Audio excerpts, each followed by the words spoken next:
The U.S. has begun a massive bombing campaign on Iranian Revolutionary Guard targets in Syria and Iraq. Basically, ladies and gentlemen, the U.S. has just begun a very long, protracted war in the Middle East. Surprise, surprise. Where have we heard this one before? I'm not surprised it's happening, but the question is, how will it escalate? I believe that the news we're seeing here is basically, it's a unilateral declaration of war by Joe Biden. We are now attacking Iran. The questions are, why is Iranian Revolutionary Guard operating in Syria and Iraq? And when did we declare war on Syria, and why are we there anyway? I think the Uniparty, the establishment, realized, the problem isn't that we unilaterally declare war and everyone complains about it. They're complaining about it because we told them we did. So now they're just go do it. Ignore it and don't talk about it. But now, of course, there are a bunch of media outlets and a bunch of politicians in various countries, once again, saying World War III. And they've been saying World War III for like a year now. So I don't know, I guess. Are we in it? But basically, you got the UK saying gear up and get ready. Several other countries, as we mentioned in the past week, have been contemplating or advocating for a military draft. And many news outlets are saying this action by the United States could be that escalation. Then, of course, we have the prospect of civil war right here on the border, as a new bill through Congress would authorize the National Guard to use lethal force against illegal immigrants in certain contexts. Now, the easy context, of course, is if they're facing something life-threatening, but it also says, and for other reasons. Should be interesting. Basically, it looks like they are advancing the position where we may actually see combat on the border or some kind of force. And the funny thing about that is Ian is the one who's talked about his fear that it comes to that point. And I'm like, well, that bill's in Congress. Maybe it doesn't make it. Maybe it does. We'll see. And FBI is warning that China will be attacking U.S. domestic infrastructure. So perhaps there's just a whole lot of World War III going on. We'll talk about that. And then actually in some really big and very good cultural news, Joe Rogan, according to the Wall Street Journal, has secured a $250 million multi-platform deal with Spotify. The reason this is really, really good news is the deal basically says that Rogan's show will be everywhere, YouTube, Spotify, anywhere, but Spotify is now going to buy the ad rights to the show so that they can basically sell ads against his show. What does that mean? Spotify believes Rogan and whatever controversies may arise in the press from his guests is not going away and is profitable. They don't think they're going to lose money on this deal, and it's good for everybody else. Because if Joe Rogan leads the way, Spotify is basically saying, we're going to put $250 million of our money up front because we think we'll make more money on this. Basically, it's paving the way for everybody else who produces content. It is much more likely that comedy and, offensive kind of content will not be taken down moving forward because these platforms are banking on it. We'll talk about all that. Before we do, my friends, head over to castbrew.com. Appalachian Night's Ground is back in stock, but we only have 274. And I'm sitting here like, holy crap, you guys, you're buying too much. Buy more. The reality is Cask Brew we sponsor ourselves. It's our company. We're working on our coffee shop. If you want to support the show and you want the best cup of coffee you've ever had, I'm going to tell you right now, we are struggling to keep Appalachian Nights in stock. And I'm so excited this is the case because I think we hit one out of the ballpark with this one. Rise with Roberto Jr. is the second favorite, and we got a balancing act with that one. But over the past week, we've been doing reorders. We've had reorders in the past week, and they're selling out almost instantly. And so really excited and really grateful that everybody is buying. We're going to have to order more and more. But that is success thanks to you guys. I recommend you guys try it if you haven't already. Castbrew.com. Also, head over to timcast.com. Click join us. Become a member to support our work directly because this show is made possible in part thanks to viewers like you. If you like the work we do, if you like the conversations, I'll just put it this way, man. We cover the cost of travel and accommodation for our guests. We have tons of employees driving, and it's very expensive to maintain this show. And it is only possible because we have members. So as a member, you will get access to our Discord server where y'all can hang out, share like-minded ideas or debate. And then we have the members-only uncensored show Monday through Thursday, as well as documentaries and other content we're currently working on. So if you want to support our work, go to timcast.com. But don't forget to smash that like button, subscribe to this channel, share the show with all your friends. Joining us tonight to talk about this and everything else is Charlie Spiering. Who are you? Hi, I'm Charlie Spiering. I'm an author of a new book called Amateur Hour, Kamala Harris in the White House. Right on. So you basically, were you face palming every time you had to write something? You're like, wow, I can't believe it. Yeah, it was really fun to research. Well, what's the general premise of the book? General premise of the book is she's struggling, clearly, in the first 3 years of her vice presidency. She clearly wasn't ready to run herself. That's why Biden's running again.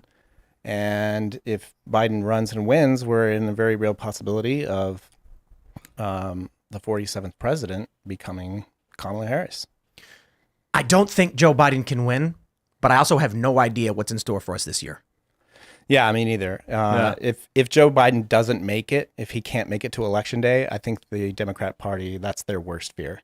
Because that's when everybody with the money as is bad just as Biden is losing their mind. They're like, Kamala's worse. That's kind of funny. All right, man. Well, it should be fun. Thanks for hanging out. We got Hannah Claire Brimlow as well. Hey, I'm Hannah Claire Brimlow. I'm a writer for SCNR.com. I'm glad that you're here because I feel like I give Kamala a hard time always. She's so easy to pick on, but she's not great.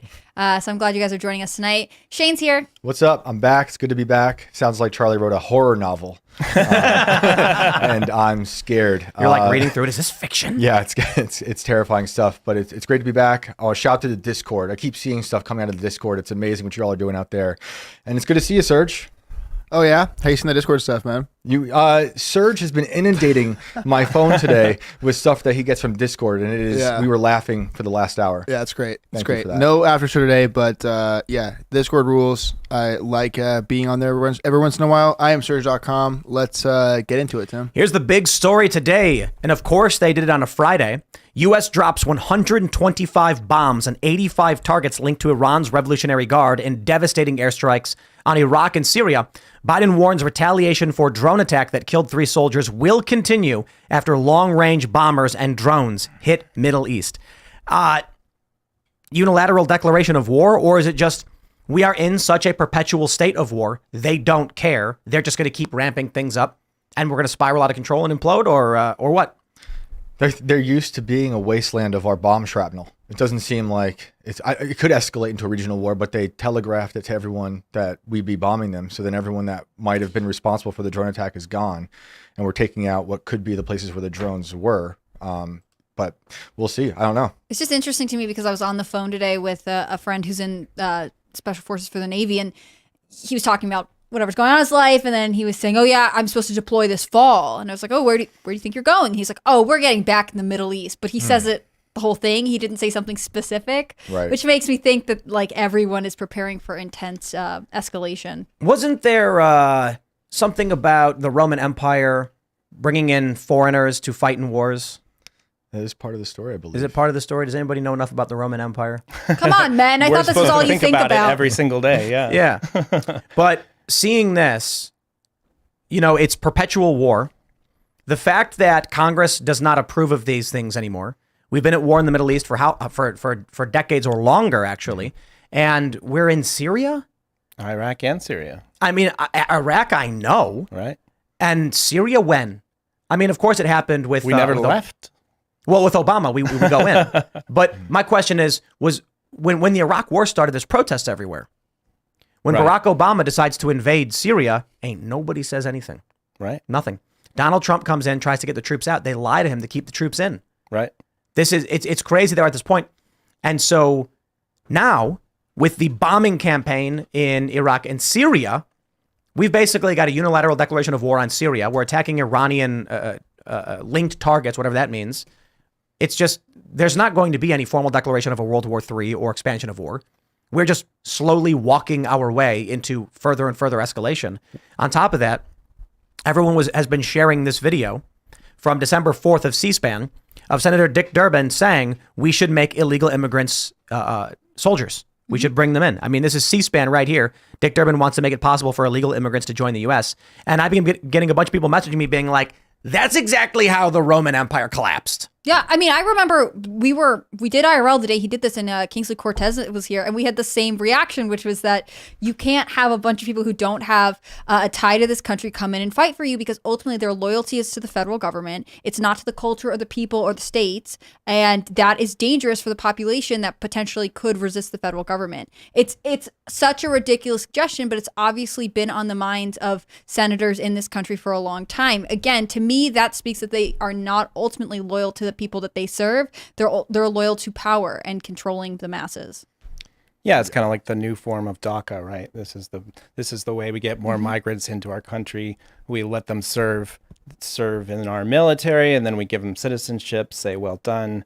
Now you can go to college on the GI Bill, and then you'll be sufficiently roped in, and hopefully you support Democrats. So do we see this administration going around and rounding up the illegals and giving them guns and sending them away? And if they refuse, that administration deports them? Like, how does it look? I just don't think they get organized fast enough, right? Right. Like, the reality is that he's going into somewhat of a lame duck period. I mean, we've got to November. We expect a wave of executive actions or orders at the end of the year, but like, I just don't know. The thing is, like, one of the reasons that we don't know the true number of how many illegal aliens are here is because they are unregistered. So how would the government, round up enough of them? They'd have to put out a call, and most immigrant groups, like all of the NGOs or nonprofits that support illegal aliens in this country, they always say, like, if police come to your door, don't answer, and resist that. So actually, there's now a problem. Like, you can't get them to come out. And the propaganda is crazy. There's this viral meme, I guess, going around at statistics on crime. And it's like some guy being like, just going to drop this here. And it says native-born Americans, crime is really high. Undocumented immigrants is low. And then immigrants is super low. And I'm just like, my guy, the crime rate for illegal immigrants is at least 1-to-1. Like, quite literally, it's impossible to claim native-born citizens commit more crime as opposed to quote-unquote undocumented immigrants because they started off by committing a crime, which means literally every single one of them has committed a crime. Not every single native-born citizen has committed a crime. Right, they're at 100% right off the bat. That crime doesn't matter, though. That's not a real crime. That's just civil disobedience. Right. But it is, and they exclude it when it's literally a crime to illegally enter the country. Illegally, it's a crime to cross without... we exclude all kinds of crime. As long as you take down the right statues, or as long as you storm the right office or desecrate the right government building. If you're doing the thing we want you to be doing, then we're okay with it. I love the meme that someone made recently where it's the guy on January 6th with his feet on the table. And it's not even a funny meme. It's just like 6 years in prison. And then it's the photo of the guy having gay sex in the Senate building. And it's like, no charges, no evidence. It's crazy. And they expect everyone to just go along with it. Like, they said there's no evidence of a crime. Like, there's no evidence of a crime. The only reason we know it happened is because there's a video that went viral. Like, seriously. What are you talking about? But what if they actually did bring charges against the people involved and it actually went to court in Washington, D.C.? Would they be convicted? Because you know how cops work. They only charge when they feel like they can get a conviction, right? So I'm so over this, man. Like, there's a video out of Boston of a bunch of cops standing outside of the community center in the black neighborhood where they were housing all the criminal aliens. And there's a black dude screaming like, I can barely afford to live. I work 40 hours a week and I can't even go to my community center anymore. And the cops are like, GTFO. And I love it, man. I tweet, F these cops, scumbags. And I get these conservative blue line people being like, Tim, it's not the police officer's fault. It's not their fault. I'm like, it's nobody's fault but the person who committed the crime. Okay? Like, some guy you've never heard of in an office somewhere you've never been to is the real criminal. What are you talking about? I'm watching a guy work with criminal aliens right here. Like, just how wild would it be if somebody is like in the middle of beating a child and you're like, well, hold on. Who told him to do it? I'm like, I don't care, dude. Stop the person. These cops are committing crimes. No, but they were told that it's not legal, dude. And that's where we're currently at, where I just see everything, man. I think we got cultural victories and all that stuff, but man, it does feel like things are falling apart because you got every man for himself mentality. It's like watching the cops not do anything for the riots, like in the city, just standing by. Meanwhile, when they were told to go arrest people trying to have a prayer service in a park in the city, they would do that. Or arresting the people wearing the mask or not wearing the mask. It's less likely that people praying are going to resist. I mean, they're expecting certain people to comply. And I find that that's sort of an insight. I mean, we talked about it a couple days ago on the show, but older generations are more likely to trust media. They're more likely to trust the federal government. And so in some respects, like the thing that makes them vulnerable to being arrested by police is the fact that they want to comply with the system. They want to be supportive. Whereas the police are like, well, that seems so crazy over there. I'm not sure what we can do. So we just won't. Like, that seems like an insult to people who are ultimately trying to live by the rules of law and order. Yeah. So the authorities just go after the people who are easy targets. Yeah, it's because crazy. they're afraid of the riots and they're afraid of the public image. Can we just like I know Well, probably the bureaucracy within the department. That's usually what kills any sort of impetus to do something virtuous. Is I will lose my job and my wife and kids are going to suffer, and I'm going to lose my pension, and so I'm not going to do that. You should quit then. you know, part of me is glad We haven't seen a lot of that, have we? Like You lose your pension if cops you quit, being so- like, "I'm done," and I think they're, No, we they're have. victim We've to seen a these lot of it. pensions. We've seen a lot of it actually. In New York, yeah. Massive, all over the place. I think, you know, at one point a few years ago during the defund the police movement, we were looking at more than half of like departments had seen, you know, resignations, Sick outs. Yeah, a lot of cops were just like, I won't do this anymore. There's even a viral video where a cop in Seattle is like stopping at a light and all the activists are screaming and laughing at him. And and he yells, "You won, you win, I'm out, I quit." Yeah, and then they're all laughing. They're like, "We got him." I'm just like, what I was gonna say is I'm glad the police are refusing to charge the guys who had the gay sex in the Senate building, because I just want everybody listening to bring that conversation up to your liberal friends and family members. Just bring it right up. And just like, I'm sorry, like when they're like, well, you know, damn it, I'll be like, dude, come on. There's a viral video literally of a Democrat senator staff member getting banged in the Senate building, and they won't criminally charge him. You want to come to me? You want to come to me and tell me that the machine's not biased? Come on. Have we seen any people defend that? Like, I haven't even No, seen they're hiding from it. Memory And hold the he whole put out thing. a statement being like, I'm very being persecuted legalistic. because of who I love. Right. And so immediately They they're like, superimposed me, man. right. That's why we can't let it go. Yeah. That's why, because if you notice, all of the prominent leftists will not bring it up. So everybody should just keep talking about it. And it took like 36 hours for it to puncture through mainstream. I think Fox was one of the first people to report on it. But again, it wasn't that much. I mean, the story is crazy. Typically what they say is sex sells. And in this case, it's like, no one can talk That's the about wrong it all. kind. Wrong. Yeah, not this one. We don't like Yeah, this one. we did the Culture War episode maybe the day or two after that happened, and we on the show looked it up in the news, and there were no reports on Yep. it at all. Because it broke on a Friday, I'm pretty sure, and like by Saturday was when I was starting to get news alerts about it. But Right. like, of course, I had like it is one of those things that reminds you that Twitter is a very different space who than the broke rest that of story? mainstream. Yeah. Was it the Daily Caller? Daily Caller did, okay. yeah. Yeah. They've been getting Props a lot to of them. stuff. Yeah. Yeah. Let's jump to this story. We got this from the Daily Mail. National Guard would be able to use force against armed migrants entering the U.S. under new bill from Navy SEAL veteran Republican congressman. They're going to mention that House Republicans are pushing a bill that would authorize the National Guard to use lethal force against individuals with weapons crossing from Mexico into the United States. They do keep saying that, but they also mention the bill actually says and for other issues or whatever. They say in the last year, there have been multiple instances of migrants crossing into the U.S. carrying weapons, with some brandishing rifles like an AR-15. As the Biden administration and Texas Governor Greg Abbott clash over border security policies, the bill, Luttrell claims, will enable the National Guard to better protect the U.S. by using any means necessary to stop armed migrants. Look, they got photos of these dudes. That's kind of wild. I just can't believe that we have to pass this law. what have we been doing this whole It's time? legit an invasion. Yeah. I know. It's They're legit. coming Right. armed. Why are we not just the headline should just say invasion at the border? Well, of course they won't. Who wrote this? This is Can we- Daily we- Mail, Yeah. UK. Here you go. They call him the People Smuggler. Oh, that sounds like a supervillain name.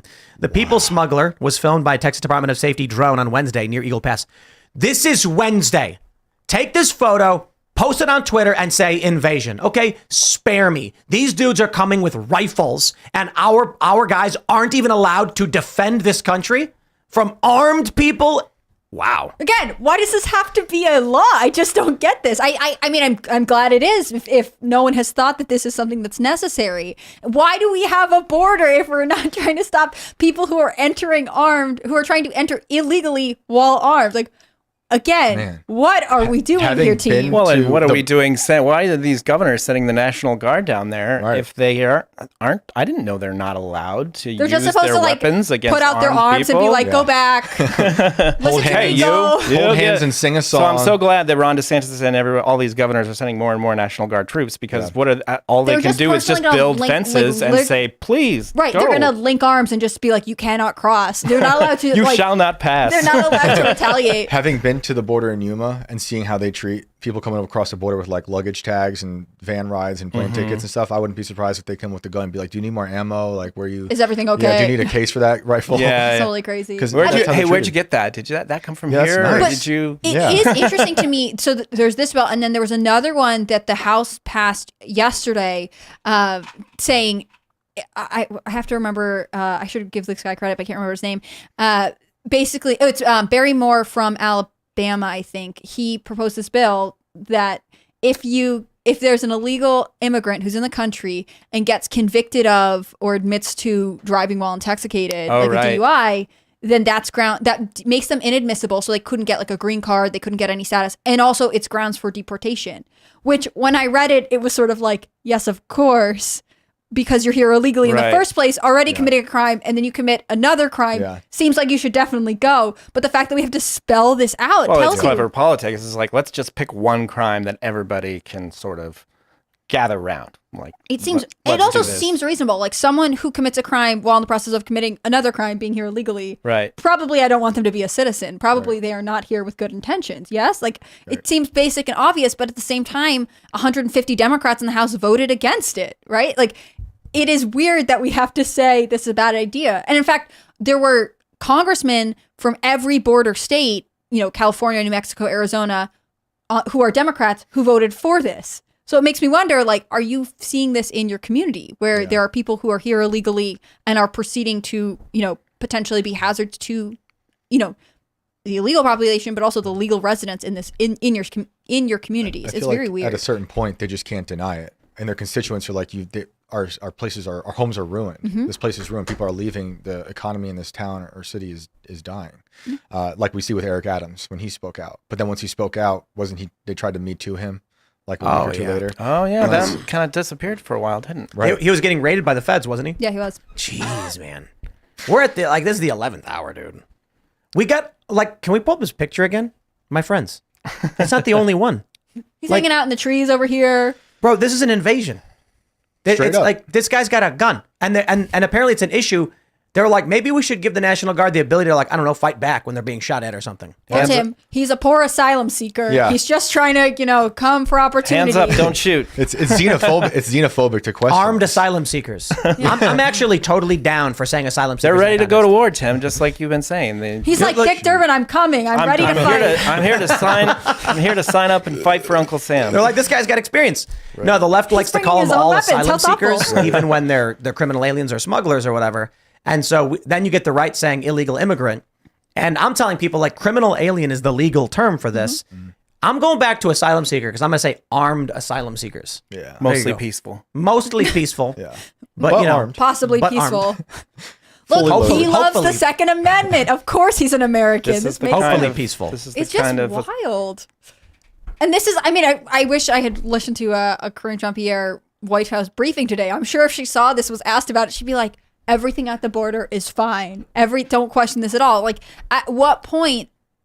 This is for the hardcore progressive Democrats. I don't know that anything on this level will convince them, but people who are sort of non-political, moderate, maybe lean a little socially left, when you see these pictures, at what point are you just like, yes, this is incorrect? No. If you take a closer look and you zoom in, you can actually see there's something on the back, right? He's holding a small anvil.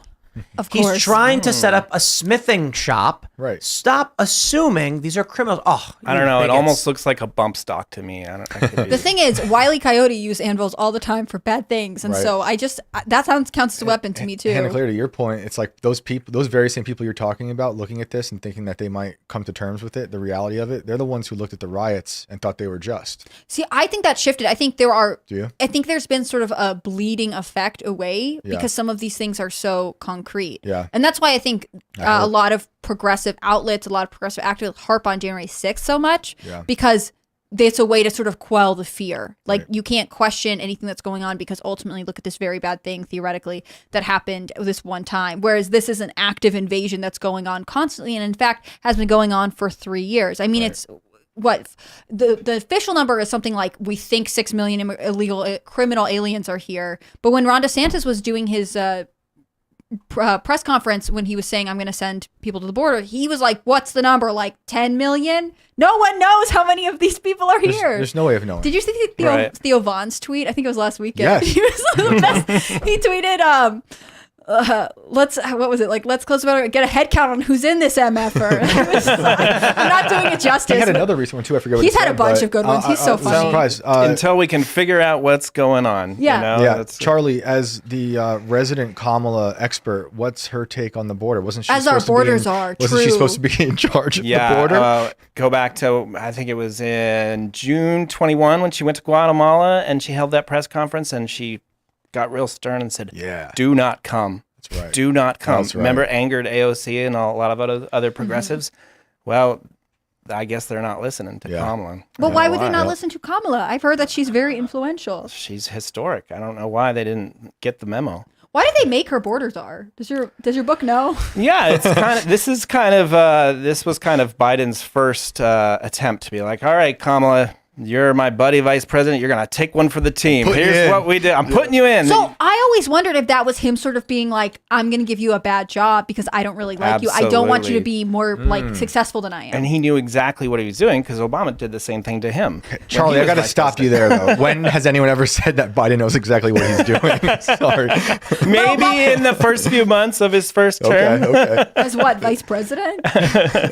As president. Well, at least his team knew, right? Because he's had the same team for decades. We've heard stories. I don't know if Got they're them from Obama, I heard. No, they're his guys. Really? Their team Biden is very strong and very powerful, and they are not beholden to anybody else but their own interests. Like, they aren't even beholden to the Biden family at this point. It's just them. So why did they want, if he was immediately going to stick her with a terrible job trying to rein in the border, not really though if you're a Democrat, why did he select her as VP?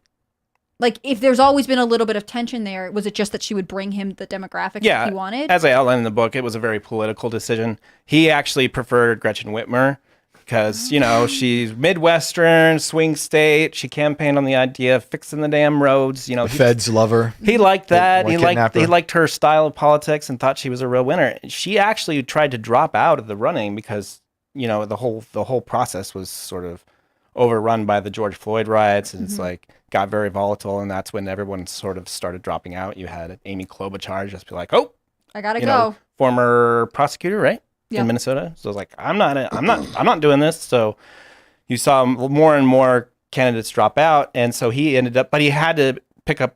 He had vowed to pick a woman vice president, and then ultimately it was clear by the senior advisors that he had to pick a woman of color during this time of racial tension. And he was not doing so good on racial issues. He was going around saying, poor kids are just as smart as white kids, and Corn you're not pops black out there. You're not black if you vote for Trump. And so, he really had to show that part of his base that he was serious about hearing them and getting a woman of color on the ticket. You know what I was thinking? It's like, it's really funny how the left says these Christians are all super hateful and all that.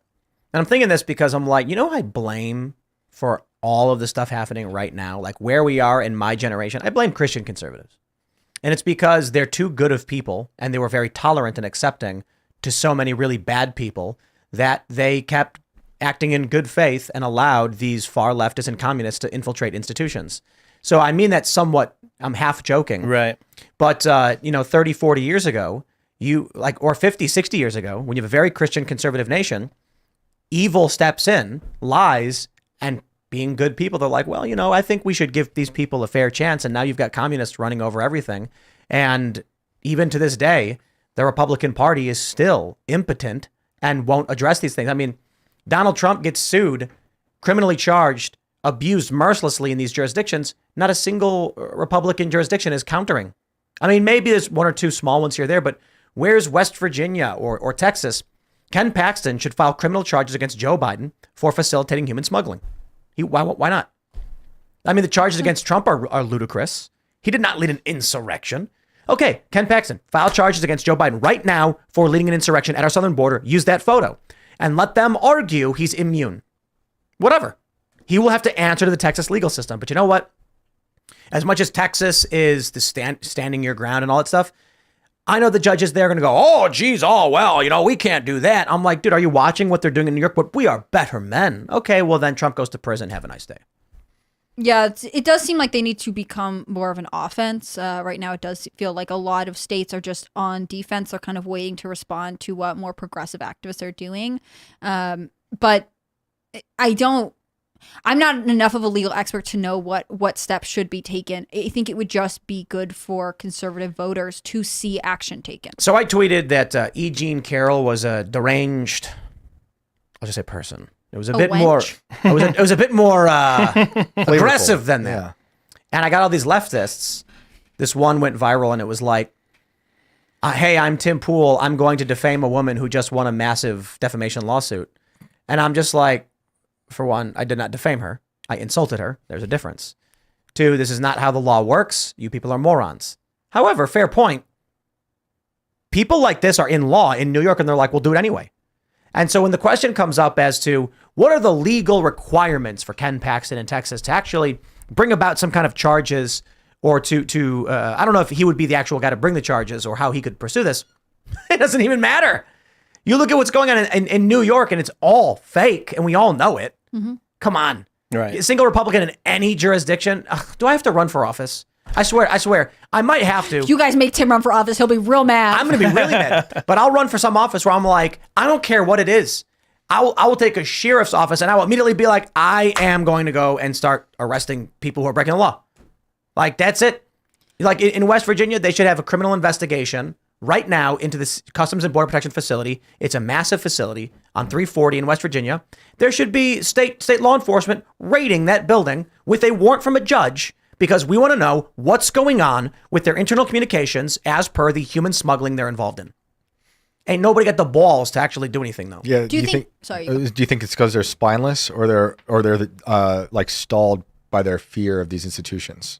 See, I was wondering if it's similar to the fear. Like, if you are, when the federal government investigates itself, it's always like, we've done nothing wrong, everything's good, right? Yeah, So, yeah, like, of course. with the DOD probe into Lloyd Austin's hospitalization, and like the fact that he didn't tell anybody and no one knew, Right. like, when he did his press conference, he said, there is an internal investigation. Congress has done some stuff, but ultimately, if you're investigating yourself, you're going to say it's okay. So with like the Customs and Border Patrol, it would be, I assume, West Virginia that needs to come in and say, we're investigating what's going on here. But I've heard so often from law enforcement, oh, well, Fed Trump state, the feds are allowed to do whatever. And I want to know, is that actually true, or is this just the attitude that has become that you think that the federal government, because Texas is proving that wrong right now. Texas said our right to self-defense is the supreme law of the land. Let me pull up this story here from the Post Millennial. Big fans.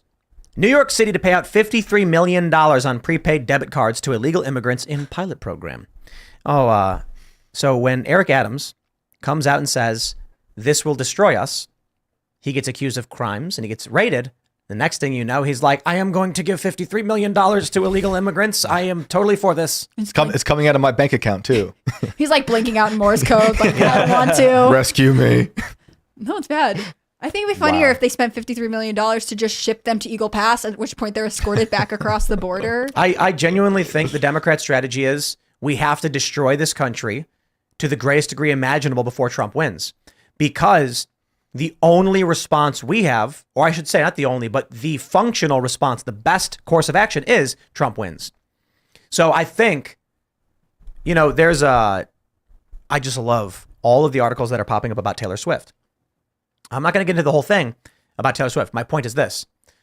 Have any of the people who've pushed that story stopped to ask themselves why it is the corporate press is running full speed ahead, pumping out dozens of stories about the right attacking Taylor Swift? They want you to. They want you to do this. Okay? Don't. Why is it? We look at this. I think their attitude is like they're desperately praying some right-winger or MAGA guy acts a fool. Mm-hmm. They want some right-wing guy to act out of line so they can use that. And so they're going to press and turn the heat up in the pressure cooker as much as possible. $53 million of your money going to illegal immigrants, the border crisis, like the CBP cutting border barrier, razor wire. Like, why are they doing this? Obviously, they want to destroy the country, but I think they're trying to force or actually create the circumstances where they can at least claim the right engage in some kind of violence. I think we're seeing this like sustained absurdity, and they're becoming very desperate. And this is about to be dark. So if you have little ones listening, it's dark. But this is how I've been thinking about the government lately in terms of their desperation. I think of Ted Bundy and how Ted Bundy operated secretly for years, doing horrible things. And his last act of desperation when they were onto him went on a horrible murder spree, and it seems like with this kind of sustained absurdity and violence and the war on every front possible, it seems like, I think of the government like Ted Bundy in that last desperate act. It may be like for him, he said, oh no, they're going to catch me. I better get as much as I can in. Mm-hmm. For the Democrats and the Uniparty, I think they're thinking Trump is going to reverse whatever it is we do. So imagine it this way. Let's say there's a scale of 0 to 100. And they're like, if we're at 50, Trump is going to pull us back to 20.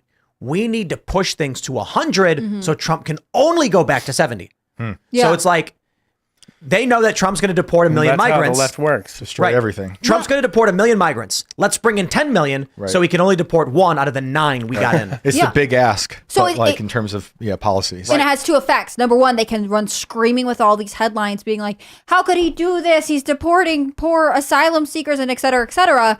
And also they can then say, and he didn't even do that good of a job. There are so many more people here. He didn't come through with his promises. Like they're trying to set him up to fail on two fronts, which is crazy. It's the inverse of what Biden did with the economy coming back after Trump locking it down. So they keep claiming all these jobs came back, but they came back because we took them away, right? And then they spin it as a positive for Biden. So it would be the inverse of that for Trump when they wreck this country so much, and it's like almost impossible to bring it back to the way it was. But I think we're missing the bigger point. Is like they're now trying to set up Joe Biden as a wartime president, single-handedly pressing the buttons of hundreds of missiles into the Middle East. Meanwhile, he's back in bed in Delaware, I think, now, right? And like he spends most weekends they released in like a 3-paragraph statement. And typically, the president's supposed to get up there and give a speech to explain to the American people. Now it's just on autopilot. I don't think they're trying to make him a wartime president. Because like you said, he should be up there standing giving speeches, and he's not. I think it's part of the big, we'll call it the big act, not the big ask, where they're saying, if Trump gets elected, he's pulling our troops out of all these places. Let's scattershot the Middle East, forcing military action on the United States that Trump could never even pull back from. So bring in 10x illegal immigrants so Trump can only deport half of them. Go to war as much as possible in the Middle East so that Trump will struggle to get our troops out. They're just trying to create the biggest mess for Trump to clean up, so it looks like he's not succeeding. No, they're trying to get 8 years of the presidency in 4 years. It's crazy. So that when Trump goes in, and actually I say 12 years, because Trump's going to reverse 4 years of their actions. They want 8. They want 2020 to 2028, everything they want. Illegal immigration, war, conflict, crisis. If Trump is minus 4 years, they need to do 12. 12 years of this policy happening in 4 years. And that makes sense if you think about it. 10 million illegal immigrants in the span of a couple years. Right. If they had the White House up until 2028, they can be like, well, we can sustain it slowly. But they genuinely think Trump's going to win. Most people think Trump's going to win. So they're like, we have to triple our efforts so that Trump can only pull back a little bit. But that allows them to accomplish their goals from now until 2028. Yep. I've been calling them these things in the media like invisible landmines, where there's something that all the migrants are criminals, fugitives. The invasion is happening, and then they're filling the country. Trump takes over, then they turn him into the bad guy by saying, "Look, he's doing all these crazy things. He's deporting everyone. He's the monster we always told you he was." They're going to show pictures of him, like people are being loaded into trucks and buses, and they're going to say, "We said never again, but it's happening now." Yeah, think of all the New Yorker covers. They're going to paint him, looking like Hitler and whatnot. Well, maybe he should be more strategic. Maybe just start by deporting the child molesters and the drunk drivers. But that's not going to matter for the photographs. Assaulters. Right. It's not going to matter for the photographs and the propaganda. Right. So the smart play is that he has to deport them in a way that makes it difficult for them to run that narrative. Yeah. And I actually think that hopefully conservative media gets out with him, because I think that's part of it. They can't back down and use the terms. They have to be honest about the fact that these people were always here illegally and they're not supposed to be here. I think the answer, I brought this up the other day, is Donald Trump gets in, immediately goes, "I agree with Dick Durban. We're going to bring them into the military, good men and women in uniform." And then you take all the illegal immigrants, so you with handshakes and a salute. We're like, you're coming to basic training. And then through all this, they'll post a photo on a magazine being like, Trump is enlisting illegal immigrants, I guess. It's like, well, it's a Democrat idea. And they may try to spin it. But then what you do is you This is some 3D chess. Hold on. You deploy them. Wink. Oh. All right. So what country are you from, sir? I'm from Honduras. Congratulations. You're being deployed to Honduras. You don't need a gun or a helmet. Here's that Seems one like a more ticket. expensive route to do this, but we're gonna send you to the other side of the border to guard the border. We'll take the That's money. a good idea. you guys stay over there. Don't let anybody in. Wait, that's a good idea, actually. You're all being deployed to line the border. Don't let anybody Who in. needs a wall? We have a human wall. Yeah. If anybody gets in, none of you get citizenship. Yeah. If you can hold it for a year, but then the best part, 10 years. But the best part is we can promise them anything, and like the U.S. government already treats its veterans, they just abandon them. Yeah. Right. We give you nothing.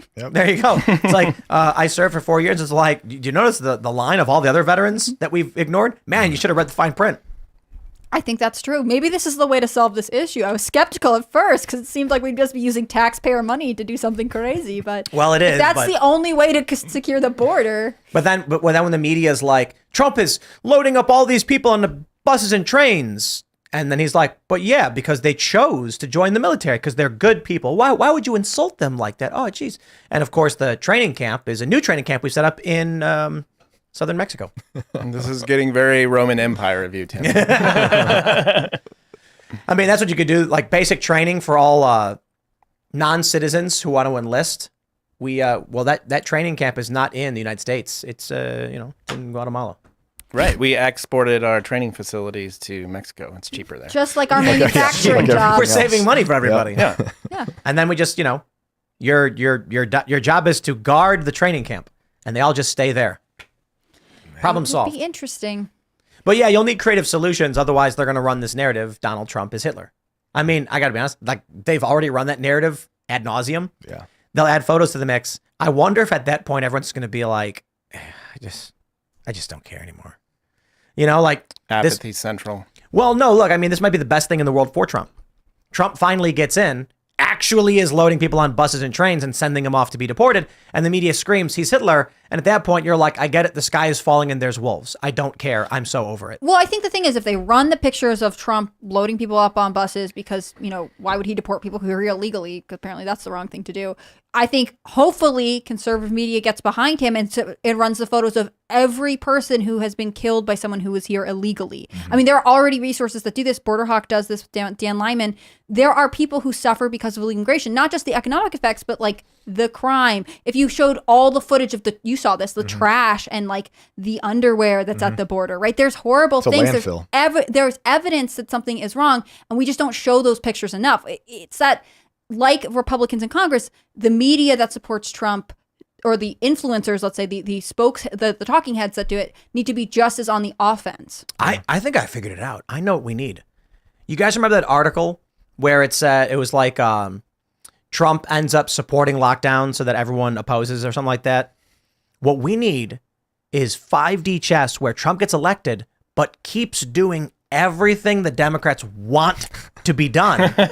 And so they have no choice but to oppose all of it. So, but here's Prepaid debit cards, pilot program. That's the first action of business. Donald Trump gets in and he's like, we're going to open the border, let everybody in. And the Democrats are immediately like, we got a bill through Congress and no more border. And he's like, I guess I have to sign it. And then he signs it. And then he's like, we're going to send all our troops to Iran. And like, no, we oppose You can't do that. Yeah, Trump's a fascist. Like, oh, geez, I guess I got it. Okay, no troops to Iran. That Okay. really might war. be the only way to do it because the Republicans, even when he had Congress and Senate in that first 2 years, not much was done, and the Democrats do mobilize. So you got to trick them. Do you feel like there's been a changing of the guards in the House and in the Senate with the Republicans that are there? I feel like after the last year, we've really seen a sort of clashing of old and new, I would say. It just seems like it's fractured, like it hasn't coalesced around anything. Just like right-wing Twitter at times. There's no one certainly movement. in the Senate, you have Mitch McConnell, and I don't imagine he'll be sticking around if Trump wins again. He's as alive as I think that's when he bows out, and then it's up to who? John Thune John Barrasso. Who else is in leadership? I think it's unfortunate, but conservatives are too demure across the board. Like, the left will line up as enemies to whoever is declared the enemy. You like, some leftist activists can come out and say, I think X is a bad group of people, and they all just immediately fall in line.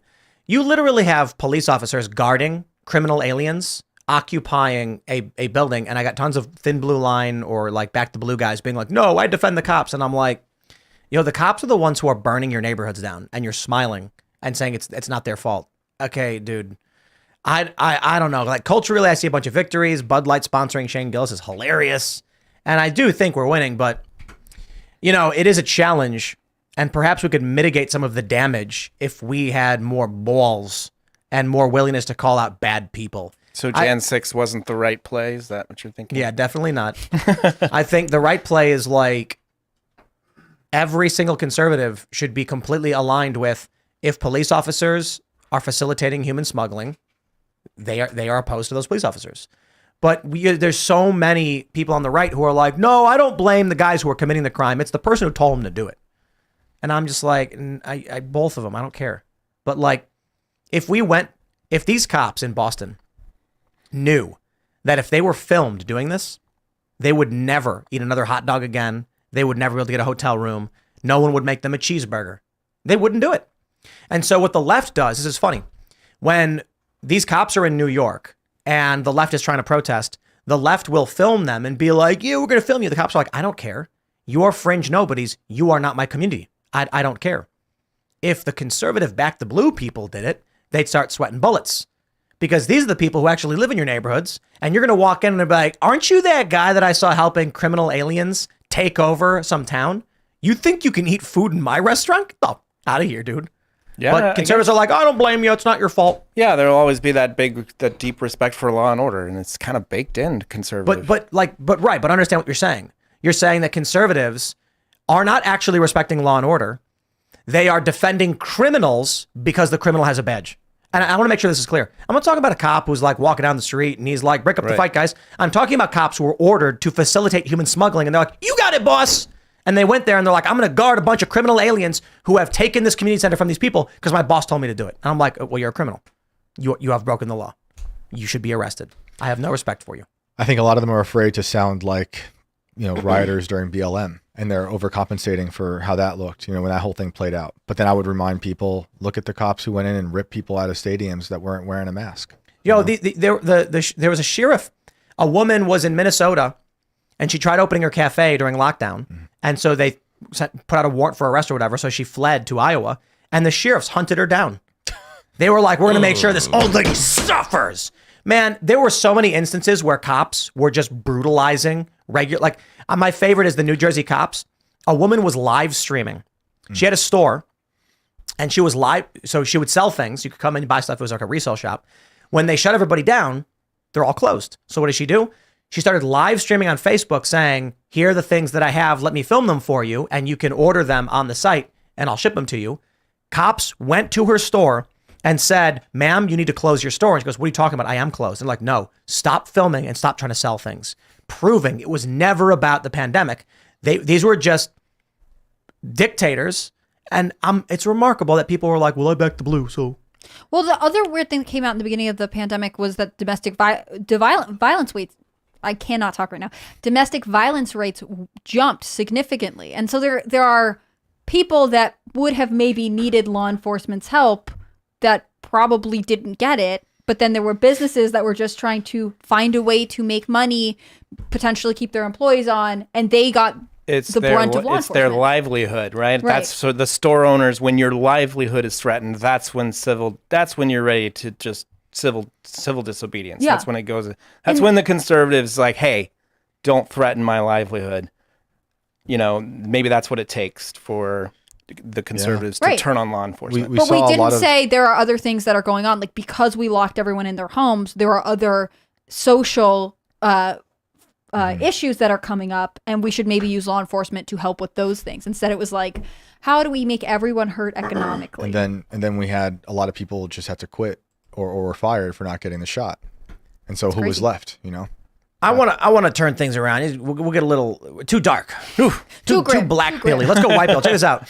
Wall Street Journal, big news, ladies and gentlemen. Joe Rogan gets new Spotify deal worth up to $250 million. Hit show to be distributed broadly, including on YouTube rather than exclusively on audio streaming service. All right, where are we at? This deal is an upfront minimum guarantee. What does that mean? It means Spotify told Joe Rogan, here's what we're going to do, boss. We're going to take your show. We're going to put it on all platforms, every single platform imaginable. We're going to pay you $250 million upfront guarantee. But we get to sell ads on all your content on every platform, and you got to pay us back that $250. After that, we do a rev share. So his original deal was he had an exclusive deal. This is my understanding from Wall Street Journal. He had an exclusive deal where they said, we're going to pay you what was like $200 million so that your show is only on Spotify. Many people were speculating. I was talking to people in the media industry, and they were like, you think Joe's going to re-up this deal? And now we got the news. He's coming back to YouTube. He's coming back to all platforms with Spotify in control of how the ads are placed and generated because Spotify, I believe Spotify owns Megaphone. You want to Google that real quick?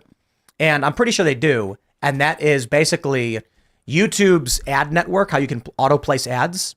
This is what Megaphone does. So if you're going to like upload a podcast, you put it there, and then you can place ads just like on YouTube. So Spotify is basically going broad, and they're saying like, we want your content everywhere. The reason this is good, demonetization is no longer a factor.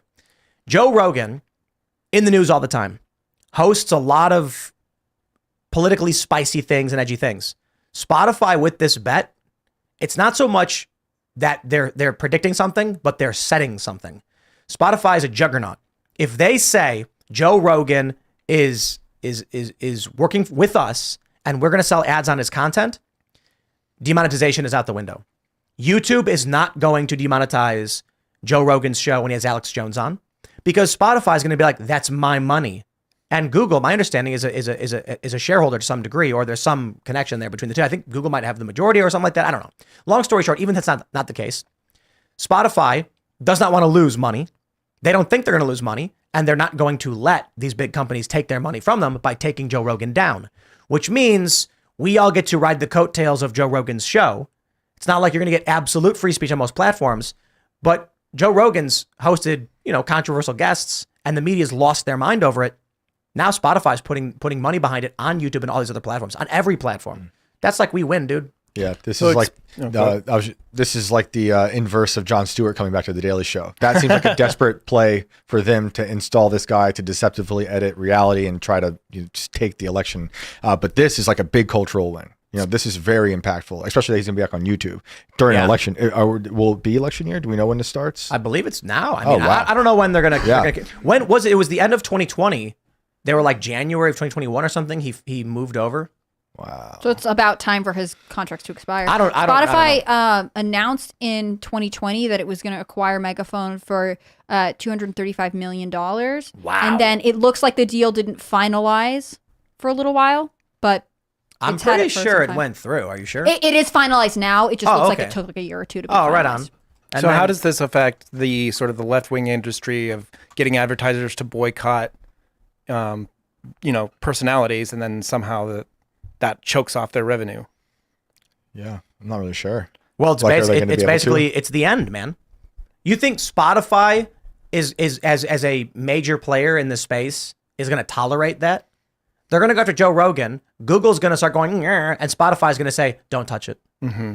Because that's their money now. It's not. Yep. You think they'll listen? Yeah, Google. Well, let's see. I don't know if this is. I pulled it up. In the spring of 2019, Google announced the acquisition of the world-renowned Swedish music streaming service Spotify. Google believed the acquisition of the world's most popular service. Blah blah blah. Did it actually? They considered a transaction amount to be quite acceptable. Spotify and Google remain as two independent companies in 2023. Okay, so it's not. But I think basically when you have major industries saying we endorse this, you look at Dave Chappelle's comedy, you look at Bud Light sponsoring Shane Gillis, it's just like we're winning the culture. And the culture is what leads to the politics, like Donald Trump getting elected is a component of that. When you look at all the things that the left is doing, the Democrats are doing, it's like they want to burn the country down, incite violence because they're desperate. It's like you were saying about Ted Bundy. Like the walls are closing in, man. We're winning everything. Do you think we'll see a Trump on Rogan on YouTube? I don't know, man. It would be epic. It would be epic. I mean, you know, Biden's not going to do it. He can't sit in one place and talk for 2 hours. His face would fall off. This is one of the things I've started to start following just for my own amusement. Like, he did the national prayer breakfast earlier this week, and he spoke for 10 minutes. And the year before, he spoke for 20. So it really is dwindling how long he speaks. So he really, I mean, we've talked about this with the people who are running for office right now. Vivek was really good about this. RFK is on the podcast circuit. They're kind of embracing these alternative platforms. But this format of just talking for several hours is not natural to everybody. Yeah. And I really don't think it's natural to Joe Biden. Not even on the people who are running for the conservative ticket. Like DeSantis and Haley couldn't do a podcast. But Trump is a Maybe complete DeSantis. natural for it. I mean, Totally. he goes long on his speeches just because he wants to anyways. I mean, he could talk for 3 hours by himself. Him and Rogan eating Trump steaks. Just hanging on out, YouTube. having a good time. It'd be Trump great. steaks. Yeah. I'm pretty do sure it. Trump steaks still exist, right? I have no idea. I thought they were done, but they couldn't. No, be. so this is the thing about this is what really, you know what helped me be aware of the lies about Donald Trump? In the 2015-16 cycle, I'm at Fusion in it's in Miami. It's in Doral. It's like right next to Trump Doral golf resort. Okay. And so if I'm in New York and everyone's saying, "Oh, Trump did this, Trump did that," I'm like, "Wow, that's crazy." I'm like, you know, I'm going on the ground. I'm meeting people, and I'm like, "Well, that one doesn't seem to make sense." But then I go to Trump Doral, Trump steaks available on the menu, Trump bottled water, and Trump magazine. I'm fairly certain it was all there, and I went, "Oh, Trump Ice? Was that his still there? companies are like McDonald's makes their own mayonnaise. It's cheaper for Trump to make a product internally than it is to pay a premium to have another company do it. If Trump gets his steaks from a big steak company, he's going to be paying for their, 10% margin or whatever. If he does it all on his own as a Trump steak, he saves 10% when he sources the materials for his hotels and his resorts. Yeah. Hotels need bottled water. It's kind of a microcosm of America first, right? You Mm-hmm. always Right. buy from Trump. Yeah, but then the media kept saying that like his companies are bankrupt, and they were like, "You can't even buy Trump steaks. Where are they at?" And I was like, "Huh, they're right here." Along with the taco bowl. That's right, the Taco Bowl. I wonder if Trump steaks are still a thing. No, Trump steaks are unfortunately not a thing. They stopped in 2007, which is pains really? me to say. But I'm Yeah. sure they're still on the menu. I'm sure, like, if you get a steak at Is there like a Mar-a-Lago, there has to freeze-dried be some Trump vertical steak? integration going on there. Yeah. There wouldn't not be. So No, this Also, is isn't it not? I feel like it'd be normal if people shut down branches of their business. Like, this happens all the time. Why? Right. The fact that he even built a Trump steak brand is hilarious in the first place. Is he not going to get credit for that? steaks. it's because they were selling it. I don't know, on Tim. You QVC might have and something Sherman here. Image. Tim Steaks. They had Trump water, and I brought Trump water back to the office in New York because they were all saying that Trump water went out of business and that Trump was bankrupt, all these companies, and they loved running this line where they were like, Donald Trump has been bankrupt 5 times. How is he still rich? And well, it's because the banks are propping him up. It's because he had 500 companies. So 495 were fine. And the Trump organization was fine. So I come back and I'm like, oh, here's the Trump water. I'm like, where'd you get this? And I'm like, from Trump Hotel, like literally next to the office in Miami. And they were like, whoa. I'm like, these people have no idea what's going on in the world.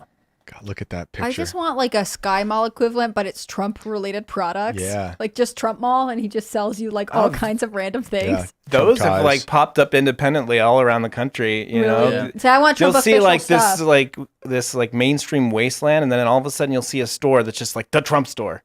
There's a lot of them in Florida. You'll see them in like the middle of the Trump country, store. but you'll Oh just my be goodness. driving along, and then you'll see just all of a sudden just a window plastered with Trump paraphernalia. It's like a And souvenir it's- shop for like the part of America that's voting for him. Like this is See, amazing. dude, this is crazy. Look at this in the Wikipedia for Trump steaks. It says in August 2015, Time magazine included Trump steaks on a list of Trump business failures. In December 2015, during the 2016 presidential campaign, a super PAC supporting John Kasich produced an ad mocking Trump steaks. Blah, blah, blah. I don't care. Dude, I should totally make a list of my business failures.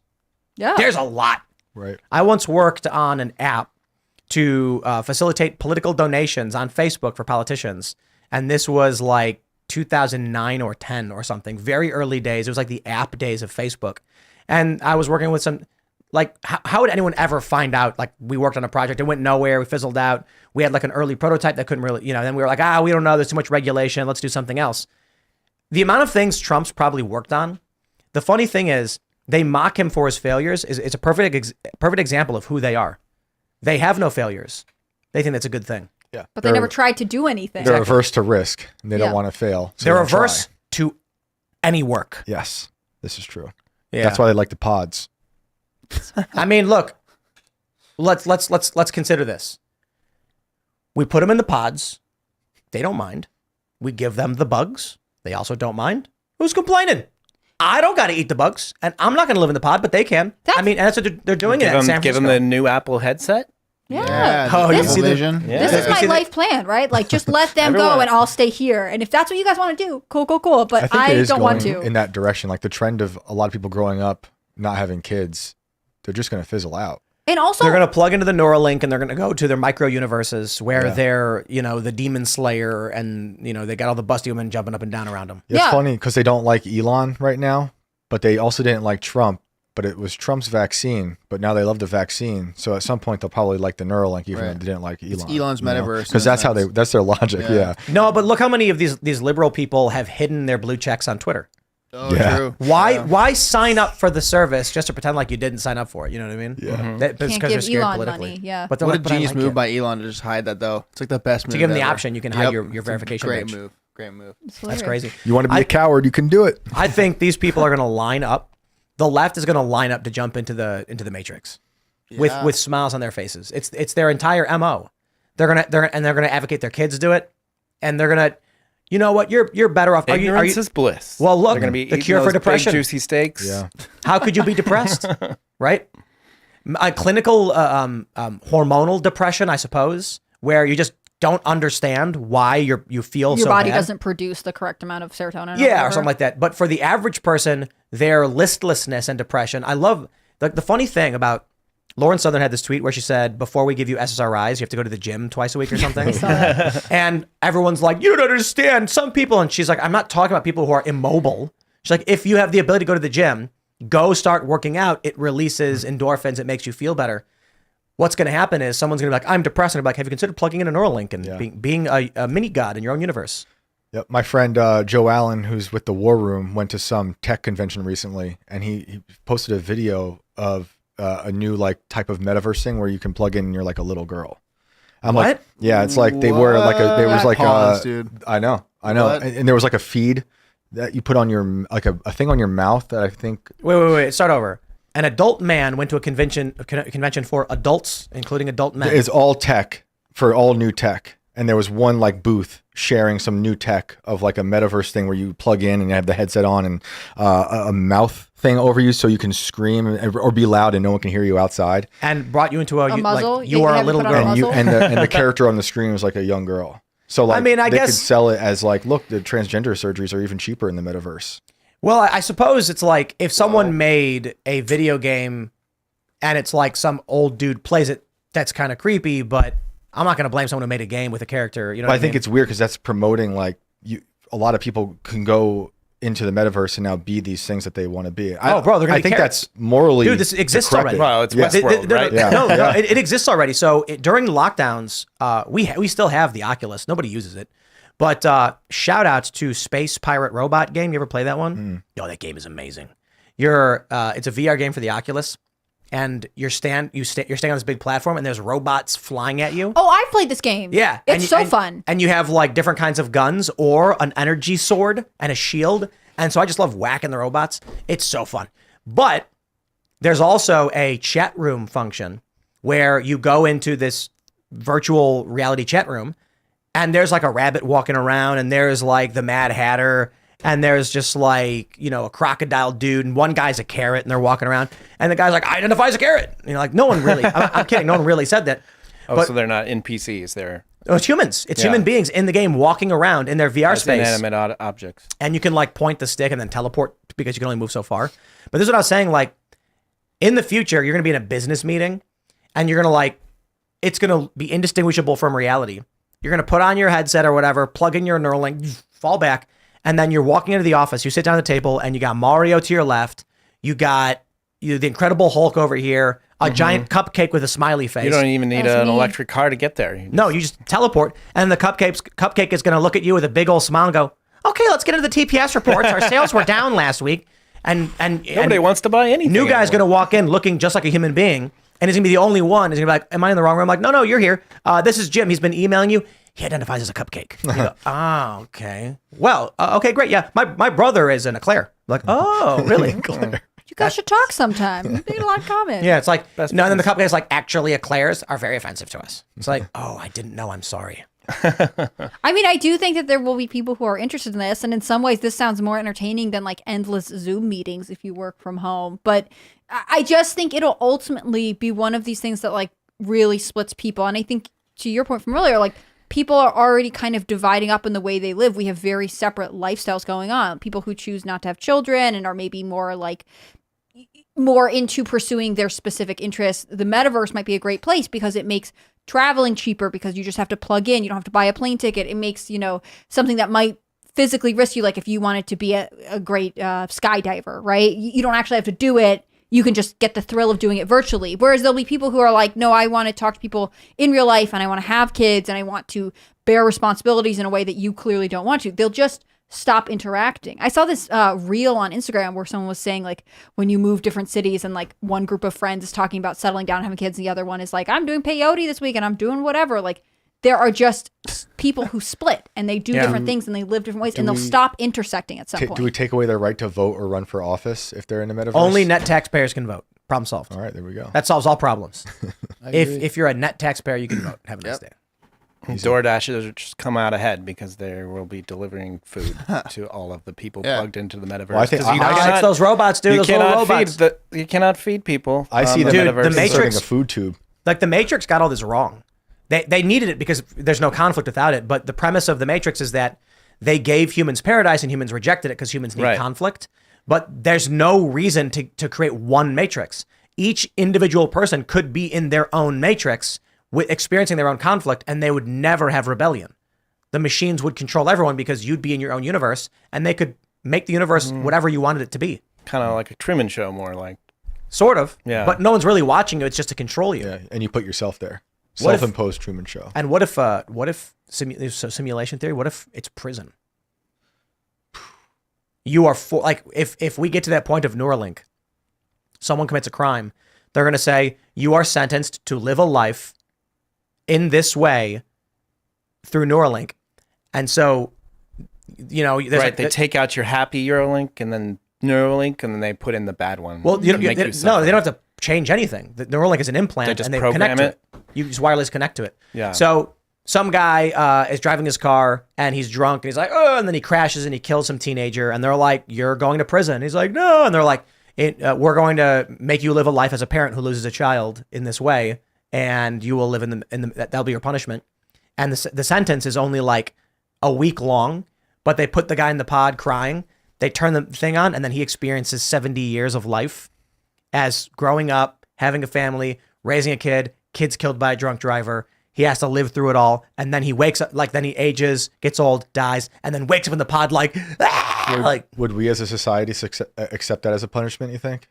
The problem with the United States is that we went a little crazy with the no cruel and unusual punishment thing. And it's a good thing. But I mean, we went a little crazy with it in that now there's literally instead of actually trying to figure out ways to create deterrence, we just say put them in a box and we've created gang hangouts. We've just centralized gang headquarters. Yeah. They're even just the all guards together. Yeah. It is good. We said no cruel and unusual punishment. The problem is we need to be more specific about what it means to be cruel and unusual. Our punishments are completely uniform for the most part. And it's you go into a box and then people are getting raped in there. Yeah. Is that not cruel and unusual? It certainly is, but we don't care. So we've it's made this uniform thing. Whereas there are means of creating penalties for crimes that are better deterrents. And I'm not going to list a bunch, but I'll give you an example. I think it might be like Switzerland. If you're speeding, you have to pay a percentage fine. So in the United States, you pay $1 fine. I think it's Switzerland, I'm not sure, but there's countries in Europe where it's okay, your fine is, 0.5% of your yearly income based on your past year's taxes. And that's getting kicked in the balls. If you're making, $20 million, you're like, oh man, that's a fine. But what happens is right now we're nope, everybody's got to pay $50 for a parking ticket. It's okay, for a lot of people, that's just paying for parking. So Wrigley Field in Chicago, for instance, everyone parks illegally because it's I'll get a $100 ticket. Costs $100 to park. Yeah. Wow. And so they're double parked. I remember because I used to live there 2 blocks away and people would double park down our street, blocking our cars in. Wow. And it's we got to get them towed. get them towed. And then what happens when the people come out? They pay $200 to get the car to the impound lot, which is not that far away, and they're like, okay. They're like worth it. Yep. Because you can't park anywhere else. Right. It's like you're driving down Clark and there's a guy waving a Concierge flag. service. Right. And now you know where your car's at. You're like, I just want to come out. My car will be. It'll be safe in the impound. No one's going to break in or steal anything. Yeah. So perhaps I'm phrasing it wrong. Like, we should not allow cruel and unusual punishment, but we should allow for variety in how we handle crimes. Yeah, this is what I found interesting about the nitrogen hypoxia execution that it was the first one ever on January 25th. And the whole argument was that this guy, Kenneth Eugene Smith, who's in Alabama, dead now, they couldn't do a lethal injection in 2022, I think. And part of it was he had said, you're not going to be able to get a vein and it's going to be uncomfortable for me and this is cruel and you guys shouldn't make me do this. And eventually that was true. It didn't happen. Alabama stayed executions for 3 months. And during that time, he was like, I want nitrogen hypoxia. That's what I want. And Alabama is one of 3 states where it's legal. Then later he was like, no, there are too many risks. Like, I don't want to do this. And ultimately, legal proceedings, the UN, there was a commission there being like, it's human experimentation. You can't do this. And when he died, you had some outlets that ran it that were like, it took 22 minutes to happen. He struggled. Well, also there were reports that like, he refused, he held his breath. He didn't want to breathe the nitrogen as it's coming in. Just like during the lethal injection, there are reports that at one point you have to clench your fist and he wouldn't do it. Like ultimately this person did not want to die, which I sympathize with, except you were on death row for Did taking not want to part. die quickly. He wanted to make it as... like you're on death row difficult for as a murder, possible. so you knew this one was coming. Yeah. Only PC America is going to do like, how safe But this is your whole execution? conversation is like, is nitrogen hypoxia less cruel, more cruel? Is it okay to have other options? Because if you can't get a vein on someone, it takes several hours to try and find one. You ultimately call it off. That seems way more cruel to me. But what about just like regular old hypoxia? Right. Why it's nitrogen? Do they just like Nitrogen deprives the oxygen from your body. and so they just fall asleep or what? You fall asleep and then eventually you go into organ failure, but you don't feel it because you're asleep. Oh, okay. What's wrong with it? Yeah. He said that if anything were to go wrong, I could be a vegetable. I could risk a stroke, which is like, there are risks to lethal injection too. And then there were lots of things that came up at last minute resistance. He had a spiritual advisor who filed a complaint saying, Alabama must make me sign this waiver that if anything goes wrong, if I'm within 3 feet of him, I risk exposure to this nitrogen. And you're stopping me from being able to anoint him at death. So it's as we move forward with all of these new technologies and all of these new options, we have to ask along the way, like, is this experimentation? Is it cruel and unusual? But also you have to say, like, people who are delving into this sometimes are just doing it to avoid punishment. Here's the harsh reality. In Singapore, I think it's 6 canings. You get caned 6 times. Yeah, the canings are like, Physical people don't punishment. understand. It's not just like caning. litter. It's like a hard giant bamboo stick. It's not fun at all. But like, you pass if out you after litter, 2 of them. they beat you. Yeah. And so nobody litters. Do they do Nobody chews gum. Do they do it publicly? I don't know. It's not public. It's not public. It's a private thing. So but, I'm against the state being allowed to kill people. And so is one of my I favorite agree. writers, Yeah, I'm opposed to Albert Camus is someone I love, his writing, and he was also against the state having the ability to kill people. However, he made an argument in the essay Notes on a Guillotine that if we're going to do this, it needs to be very public to actually deter people from doing it instead of doing it behind closed doors. Where no one knows. Yeah, it's an amazing essay. I actually don't think the death penalty is a strong deterrent. I think publicly beating someone while laughing at them would be. Especially with a lot of criminals having this, like, especially in Chicago, a lot of the criminals they want respect. Mm-hmm. Humiliating them in public would be a deterrent. For sure. I'm not saying I advocate for it. I'm saying the guys that I knew on the South Side, if they were like, if you get caught stealing, we will put you in a stock and spank you and shame you and make you wear a diaper. In public and take pictures and post it to the internet, they'd be like, I ain't getting caught, dude. I'm doing that. You nuts? Right. Yeah. I got Connell on the brain, but that's what she did in California when she was AG. She spanked people. No. well, there was that Montel Williams stuff. A little bit of trying to humiliate, the work having prison crews fight wildfires, and then that's slavery. State had That's different. That's not humiliation. They want that. The people in the prisons ask for that duty because it gets them out. Yeah, they get to go out, they get to go on rides, they get paid $1 an hour, but it's like it's compelled servitude. Right. No, I'm saying, like, doesn't speak for everybody, but caning in public would be a tremendous deterrent. I mean, there's a reason why we don't do it because it's so severe, and I'm not advocating for it, but that's the harsh reality, is that places like Singapore, there's no gum on the ground. People don't litter. They're because it like you will be beaten. We used to put people in stocks here. Yeah. What happened to that? Make stocks great again. Yes, make America stock again. America STOCK. Okay. Yeah. Would you guys support Neuralink prisons?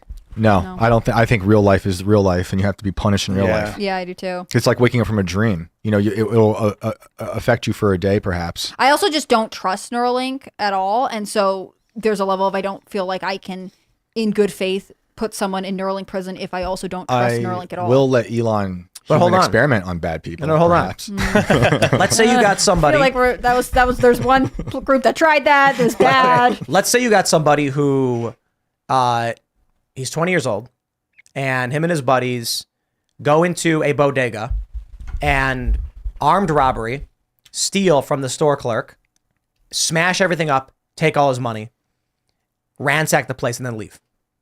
They get caught later, and he gets sentenced to 4 years in prison for the armed robbery. His sentence is he will be placed in a Neuralink where he will wake up with the memories of a store clerk owner and none of his past life, and he will experience having his life savings and life destroyed in this moment.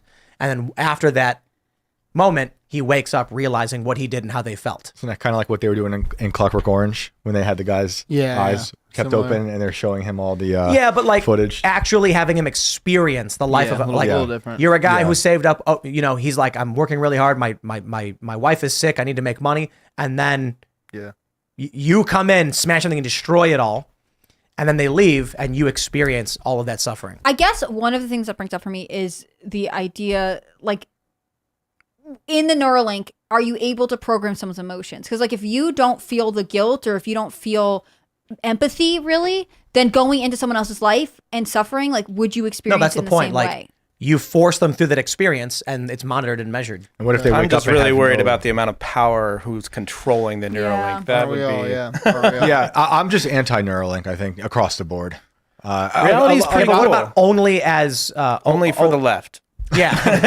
Only for people. No, but they want it. No, but like, what if the prisoners are like, okay, you can do this one, or you can go into the Neuralink? Like, do we want there, like lethal injection versus nitrogen hypoxia? Do we want there to be options for people to choose how they're punished? What if we just say we're gonna send you, like, you committed a crime, you can go to prison, regular real life prison, for like, okay, so it's a serious crime, it's negligent homicide, you were drinking and driving, you killed 2 kids, you're gonna get 10 years because it's your like 3rd DUI, you didn't have a license, you're not someone who is like trying to go out and kill, but you've shown a pattern of behavior, and they say, here's what we're gonna do, we're gonna lock you up for 15 years, 20 years, or Neuralink for life. But Neuralink happiness.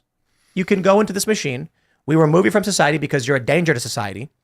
You will live a normal, happy life where you will feel good and you will cause no harm to anybody. I guess that's the other question. Like, is imprisonment about separating people from the population, Yes. or is it about rehabilitation? Both. Because there are other countries that have different Right. feelings about this, and I Well- think it would be hard to know. It's supposed to be In the United States, the Right. purpose of prison is to unite gang members and harden them to worse criminals. until there's a lockdown, and then you release them all, so the crime. That's can- right. And then they keep their populations down. This is just a culling Right. method, man. That's all it is. But Shane, what if one day you're like on your deathbed, your family's all around you, and then you're like, thank you for such a good life, and they're like, we love you, and then you wake up and you're like some 26-year-old gangbanger who like shot an author who wrote weird sci-fi mystery novels. I would be extremely depressed.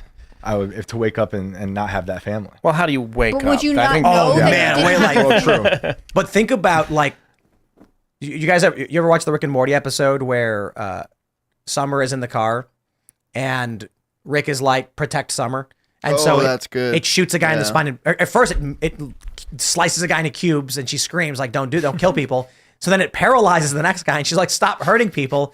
So then when the police show up, it genetically clones the son of one of the police officers, and the child comes out and he's like, Daddy, and he's like, oh my God, and he hugs his son. But then his son's like, don't hurt the car, Dad. He's like, what? And then the kid melts and he's screaming. Like, think about the kind of torture you could do to people with a Neuralink, where you give them a child and then force them to live full neural link reality of watching their child be murdered in front of them. It also depends on the degree to which these people can or have a capacity for emotion. Because some of these psychopaths, I don't know if it would work on them. So a minute ago, we were saying like you can make them feel some emotions or whatever, but like I don't think that's the point. The point is to get the person to feel those emotions. But then you get into the idea of whether they can even feel those or if they're capable of feeling it.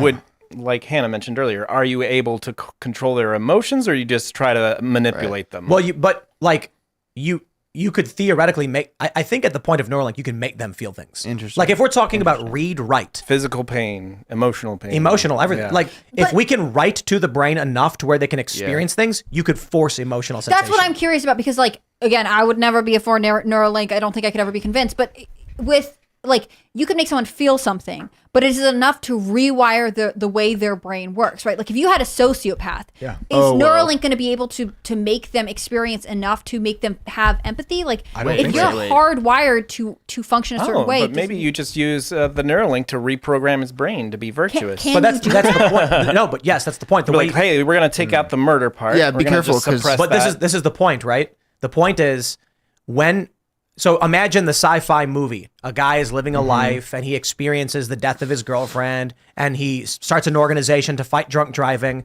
and he becomes an old man. And then, a young woman comes in and just, I just want to let you know that, you really helped my dad and the organization you did, blah, blah, blah. I turned his alcoholism around and he's like, thank you so much. And then on his deathbed, he's got, his loved ones around them are like, you stopped so many drunk drivers. And then he wakes up as a 23-year-old who killed 2 people in a drunk driving accident. And he's immediately like, we can never allow drunk driving ever again. Oh my God. And then completely abandons. It could work on some, and it might not work on others. That's why I think it's an unreliable punishment. But hold on. For the sociopaths who can't feel emotional pain, you just simulate them being flayed alive over and over again. We need a Neuralink for Unit 730 or whatever it was. Unit 371, 731, whatever it is in Japan. So this is why I'm trying to talk to Elon about the Neuralink so we can get answers to these questions. One day he'll respond. Yeah, I don't know, man. There's a whole lot of power for the person pushing the buttons. The thing about Neuralink is there's beautiful things about what he talks about, Elon talking about now, with fixing epilepsy or it's how all the movies goes. Yeah. Exactly. But these things we're talking about that are, I don't think that far away from what Neuralink is capable of doing. I'm really curious. Do you think it can be used for people that have psychological what's the word? I guess antisocial disorders? Do you think they can neurodivergence? Okay. Serge? Hey, I'm neurodivergent. I had a brain injury. Okay? I'm neurodivergent. All right, guys. I have real brain damage. Okay, someone guys? who has a personality. Stop claiming that you're special. Always want to be the victim. I'm from South Africa. I lived abroad. I have a brain injury. Serge, I get it. You're very, very special. No. You're all very special. Now go home. No, but the thing is, like, could it cure a personality disorder? Yeah, that's what I'm saying. Like, could someone that's like a murderer have their murderer turned off? But then someone could hack it. And someone would program what personality to you? Right. Like, Whose what personality? is Well, someone posted this. There was a meme. Actually, I wonder if I can find it. It was basically like some guys being annoying on the train, so they hack his Neuralink to make him trans. Wow, that's wild. to give him gender dysphoria. Yeah, See, Neuralink that's hackers. terrifying. Yeah. No, thank you. No, Yeah. we can't have that future. Tim, I'm sure you saw in Ghost in the Shell and like a lot of the different stuff they talk about there, where they would hack people literally, because if anyone knows the anime, they have people in there that are cyborgs, and they would literally hack the cyborg and make them. One of the opening scenes, this guy doesn't know what he's doing. He thinks he has this whole programmed life of like 30 years, and in reality, he just got hacked this morning. Yep. And he thinks he's living out this whole like grand scheme, and he has a wife and kids and stuff, but it's not even real. It's just fake memory. Is this what dreams are? People just hacking us in the simulation? Could be. Who knows, man? Yep. No, I don't buy it. Dreams are when you log out and you're Log out. Yeah, you log out. Like in Westworld. There is no Westworld AFK. is predictive There is programming. No AFK. Yeah. No. No, thank you. Yeah. Did you like Westworld? Did you watch it? I watched the first season, I think. That's Okay, all I right. did Like too. most people. Yeah, and then everything, And then what happened? Jesse from Breaking Bad got really depressed, and I was like, The first season of Westworld was amazing. I was so just intense. binged it, and then at second season, I was like, this is trash. First season is great. But I reference that a lot when we talk about like NPCs, because the robots in Westworld couldn't see a door. So you knew if they couldn't see a door, they're a robot. And when you talk about NPCs in the alternate reality they're in, they don't see our reality, they're the robots. You know? Right. So I just look at that show. It's like a test for vampires. I can't see the reflection. Exactly. And what if we are all NPCs and there are weird, 8-foot tall green people who walk around like just laughing and watching the show, and they're like, "Oh, this is so fun." Yeah, I guess there's a degree of relativism to NPCs because we would be then to the shadow beings or the gray aliens that are walking amongst us. The that we shadow can't see. beings. Yeah, they're here right now. They're in that chair. Yeah, they're just like they're watching like it's like a movie. Yeah, I'm just like, look at these guys talking about Look these at things. these guys thinking they have free speech. or free will. How adorable of They, them. like they all there's- think they're gonna make millions. There's some fat green-skinned thing sitting next to its fat green-skinned roommate eating popcorn, being like, "It's really funny that they're debating free speech, but they're all programmed." So they don't have Wait till they hit the next level and we upgrade this into World War Wait till III. we see what we do with Joe Rogan next. yeah, They're really Season- enjoying their corpse president. It's so funny. I mean, it certainly doesn't feel like we're in the in real life. How crazy everything is. It's just like, people want to look for miracles.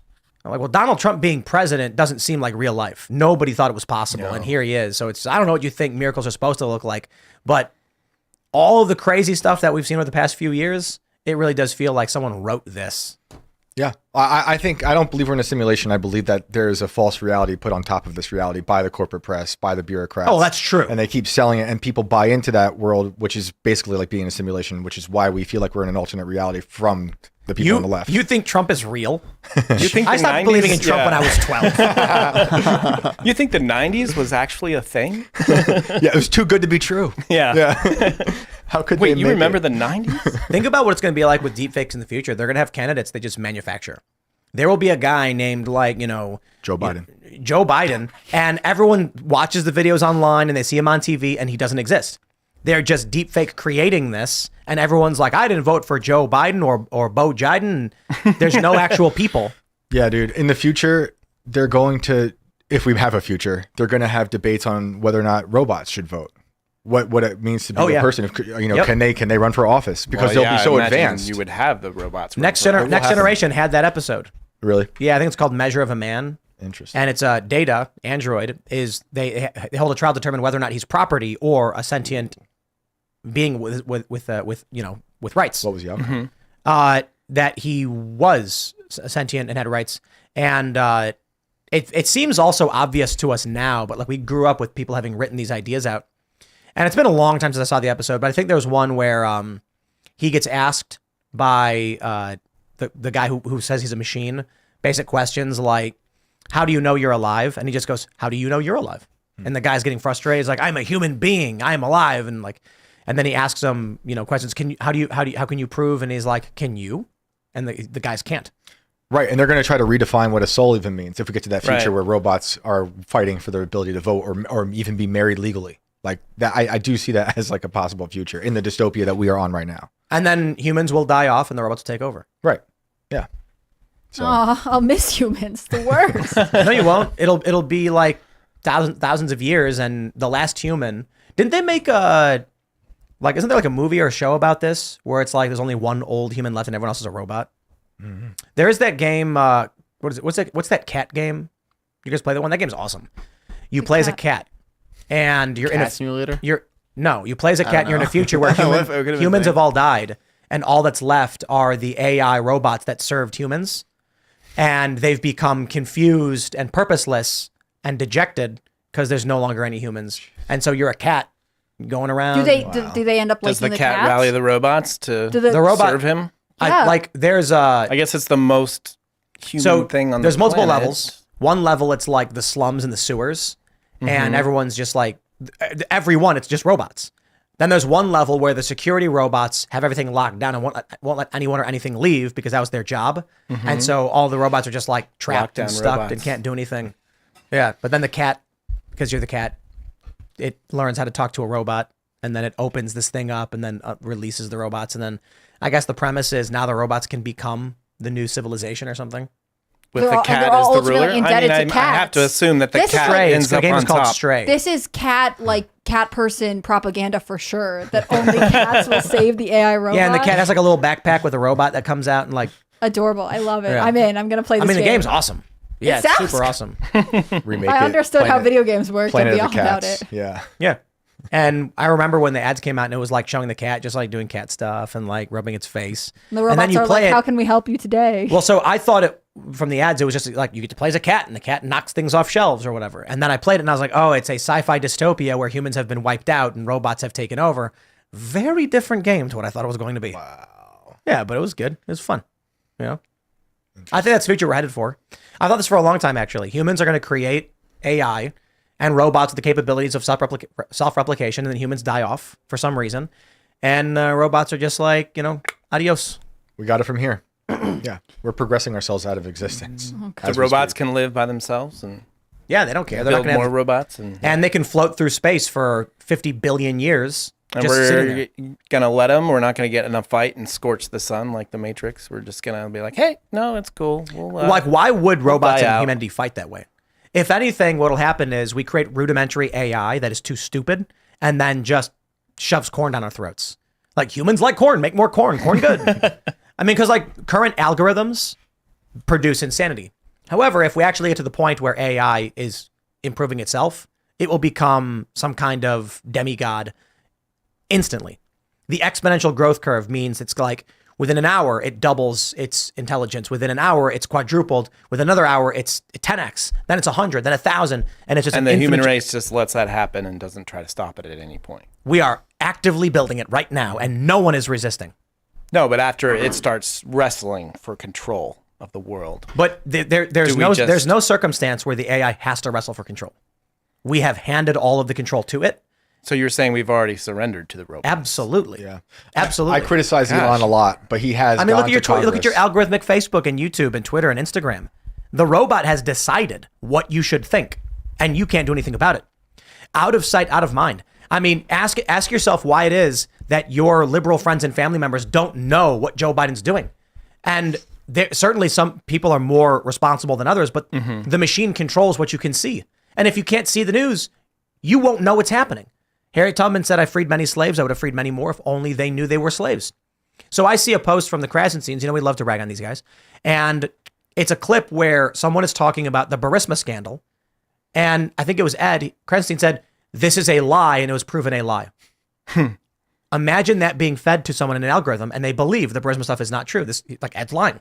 It is so clearly true, all that stuff that's happened, and there's just piles and piles of evidence. But you go on Twitter, the For You page sends you false information, and in your mind, you're like, wow, that was a lie. It was all a lie. And you believe Joe Biden did not engage in that shakedown. This is like a problem I had, the Mario Nawfal, whoever that conglomerate of people is on Twitter. The X feed wants me to see their posts all the time. And recently he shared that the Pawn Star's son died, but he shared the wrong son picture. Oh, wow. And that was out there for hours. And then eventually it was deleted because a lot of people are like, you're sharing the wrong son. But people will have seen that post, hundreds of thousands, and then they'll believe that reality where that person was dead, which creates a kind of false Mandela effect. Yeah. Exactly. Yeah. And then they're like, someone 10 years later is like, that guy's entirely alive. inaccurate. One of his sons did die. Right, but they saw the picture of the other And son. so in 10 years, they're going to be like, yeah, John died. And they're like, no, it was Bill. Like, shut up, dude. I remember when that We're from news different broke. timelines. That's the thing about the Mandela effect, because are you familiar with it? No. It's where people believe that there are different timelines or that the timeline changed. And so some people remember Mandela dying in prison, while others remember that he was released. He didn't die. And so the Mandela effect is, why do so many people believe this happened? The other one is the fruit of the loom. This is the best one. So can you describe the Fruit of the Loom logo? It has fruit on it. And what else? I don't Like, know. describe the fruit. Like bananas, cherries. An apple, grape. And there's nothing else? And it's got the loom that goes this way, and then the words come into it this way. What Charlie might be There's from a the loom? appropriate timeline. What's the loom? Well, the loom refers saw to a like loom. the cornucopia basket There that is tapers no at the end. That's what he cornucopia was in the looking Fruit of for. Loom logo. Are you sure? Well, And it depends this is what the best timeline you're one. from. This is either a failing of advertising in our memories, or it's something to do with the Large Hadron Collider being turned on. Fruit of the Loom. But that doesn't mean like Yeah, it's just a that could bunch be of their fruit. current logo. Logos change Nope. over You time. can go This is back the- and look. Never- they do never- claim that it Really? never had a cornucopia. And Where's but that one from? this is What's Snow. that? Made it. This is I've never this seen was that. shared by someone. You've never seen that one? That's the only No. one I think So about. you guys are from different timelines. But here's So the nice to meet you. here's the best part. So you can look up Fruit of the Loom's historical logos. It never had the cornucopia, but people believe it did. Really? There was a rock, like a metal band that made a gag version. You know this? I saw it. Yeah. And they put a cornucopia in. It's from like the 80s or something. And so people are like, wait. If they never did this, how did these parodies of it exist with the cornucopia? It's like with the Berenstein Bears as well. There's a spelling that some people remember it being Berenstain. Stein, I guess. I forget what the spelling is. It was Berenstain. I don't know. Oh, EIN instead of. Yeah. It's one of those, yeah. Yeah. So people constantly think there's a whole ton of like examples of this. Yeah, the thing about the Mandela effect thing is if you're South African, it's like no. The real That's not Mandela what effect, happened. Like, what are you talking about? Is that he had a great PR team, and they convinced everyone that he wasn't a Marxist, violent, insane person. Right. Yeah, but I mean, he did spend his time in prison, and he came and reformed, and he did a lot of good things for South Africa. I think in the Neuralink, right? I think you explained it perfectly. At the time when Mandela was in prison, a major news organization somewhere falsely reported his death. So there's millions of people driving to work in the morning, and they hear a report Nelson Mandela has died in prison, and it was wrong, and they never issued a correction because they lie. Yep. Those people, information in, nothing out, forgot about it, don't know, don't care. 10 years later, they hear he's alive, and they go, "What? No, I remember when they said he died." And the reality is the media lied. And I call those people the engineers of the false reality, the fake simulation network, not like the zeros and ones kind. And they buy into this. They create a reality where people buy into it, and it destabilizes all of reality. So everyone's having these conversations like, wait, that person didn't die, or Trump did this or didn't do that. You know, it's why I feel like we are actually interdimensional. So I guess they added the cornucopia in 2022. What? Did we pressure them? So there was a cornucopia. Oh, that's so good. Yeah, I remember cornucopia from my childhood. Right. Well, after the controversy, and likely because everyone kept saying it, they went, "Okay, we'll add that," and it clearly does not look like it fits. That's not the one I remember from the never seen timeline that. that I'm from. Isn't there like some kind of like scholastic warfare thing that had a similar But logo and it was being conflated? I don't know. It could be. To disprove the Mandela effect to friends of mine, I've created fake Mandela effects. Nice. So the way it works is memory is very fallible. So what you do is you ask them if they remember something very specific and obvious. So like, do you remember Power Rangers? Yes, of course. And you remember Rita Repulsa? Yes, of course. Then you think about something. Do you remember the gold and silver monsters that she would have? And she would make my monster grow. And there was the giant golden ape. And then there was the silver one as well. And people go, yeah, of course. There was no silver one. I made the one up. And so the point is, people start thinking in their minds, their brain fills the gap. Like, I remember Rita. I remember Goldar. And then the silver chimp as well. That was the big one with the wings. And then they think in their mind just, because they're not really, some people might catch it and they go, ooh, a silver thing?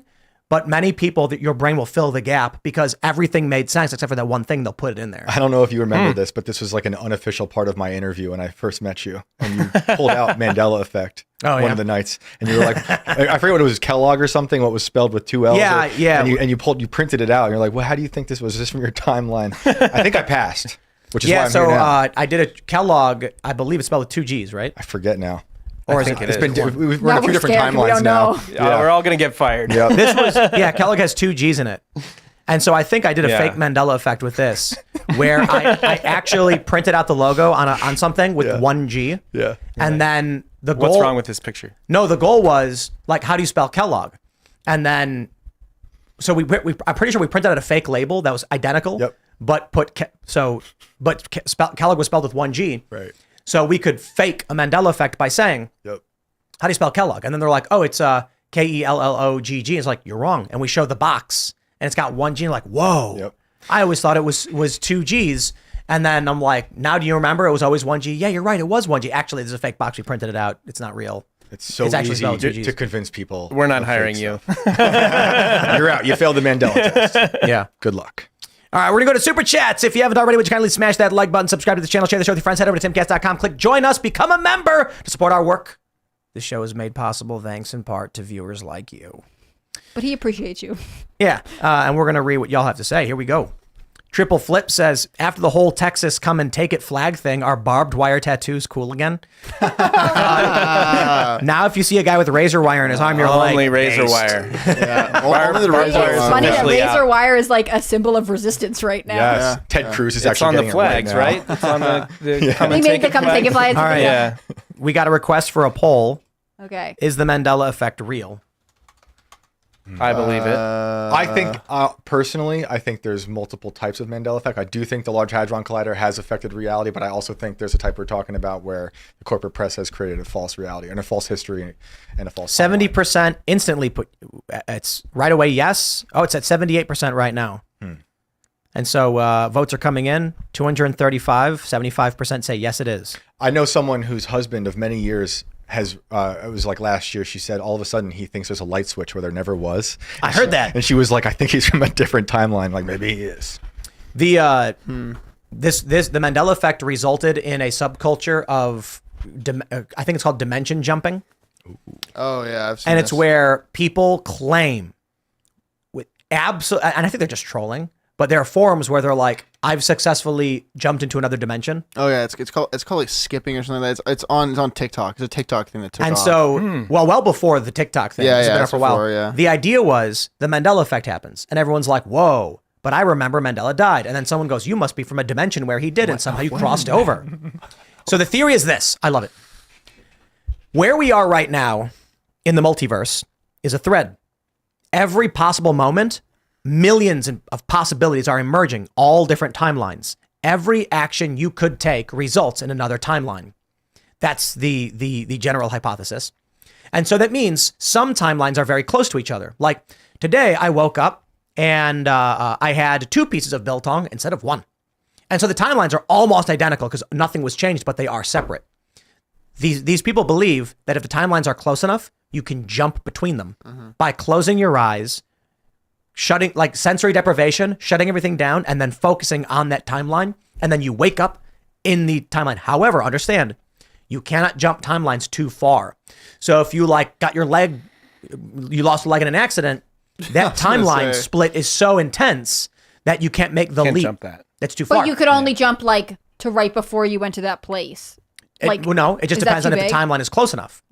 So the variations in time can't be so different to where the leap is too far.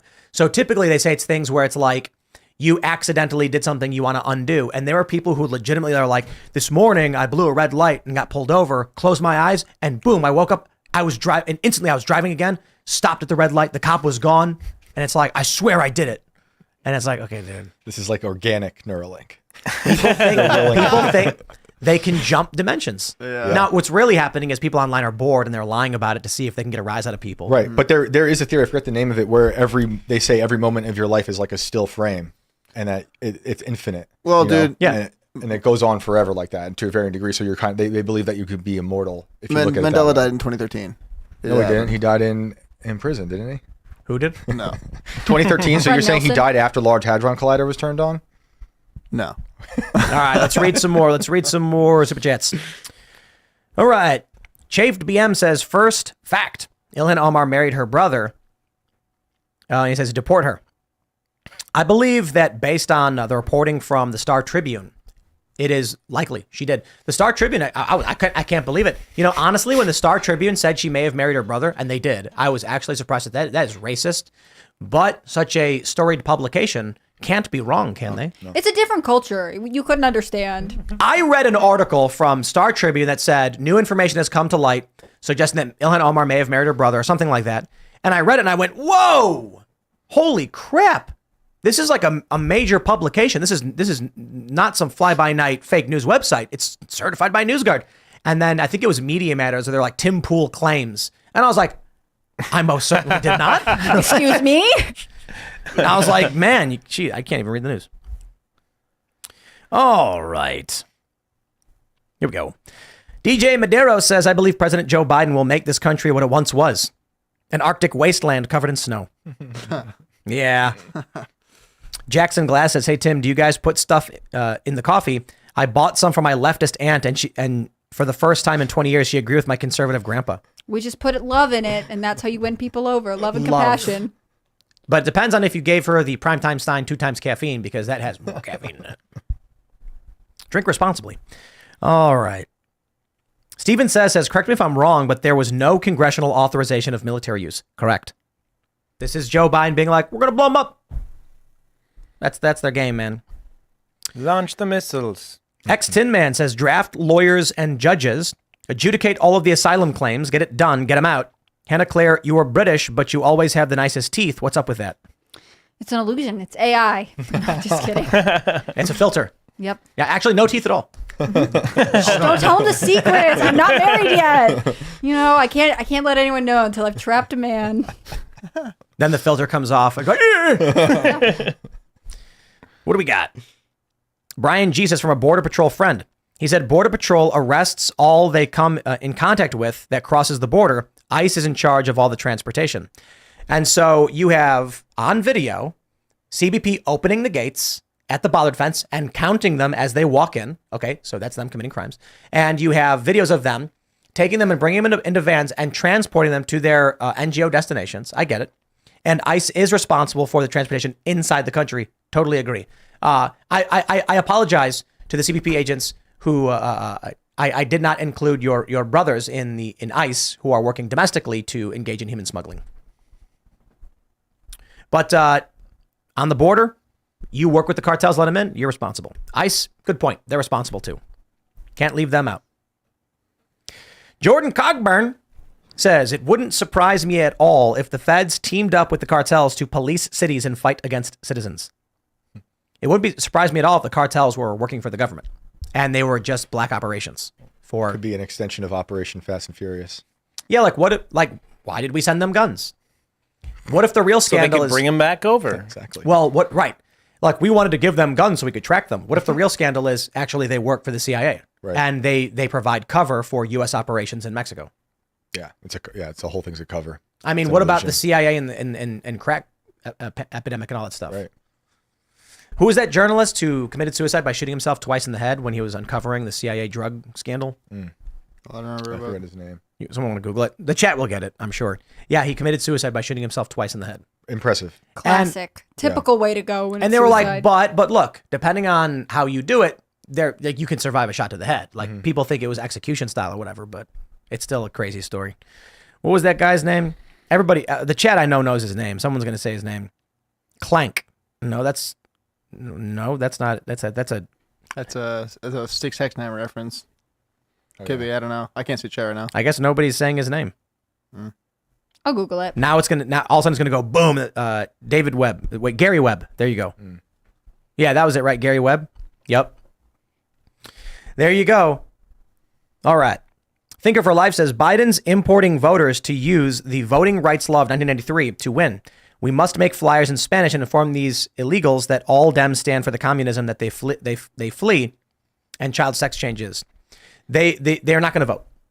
They are going to bolster congressional districts to give themselves more electoral college votes. They don't need to vote. We are not a direct democracy. This is the thing a lot of conservatives make the mistake of. They're like, they're going to vote. We're not a direct democracy. They don't need to vote. They just need to use the census to say there's 1 million people, so we need another district and another electoral college vote. And that's even worse, because now these people have no voice at all. Democrats are bringing in congressional districts where like half the population are second-class citizens who can't vote.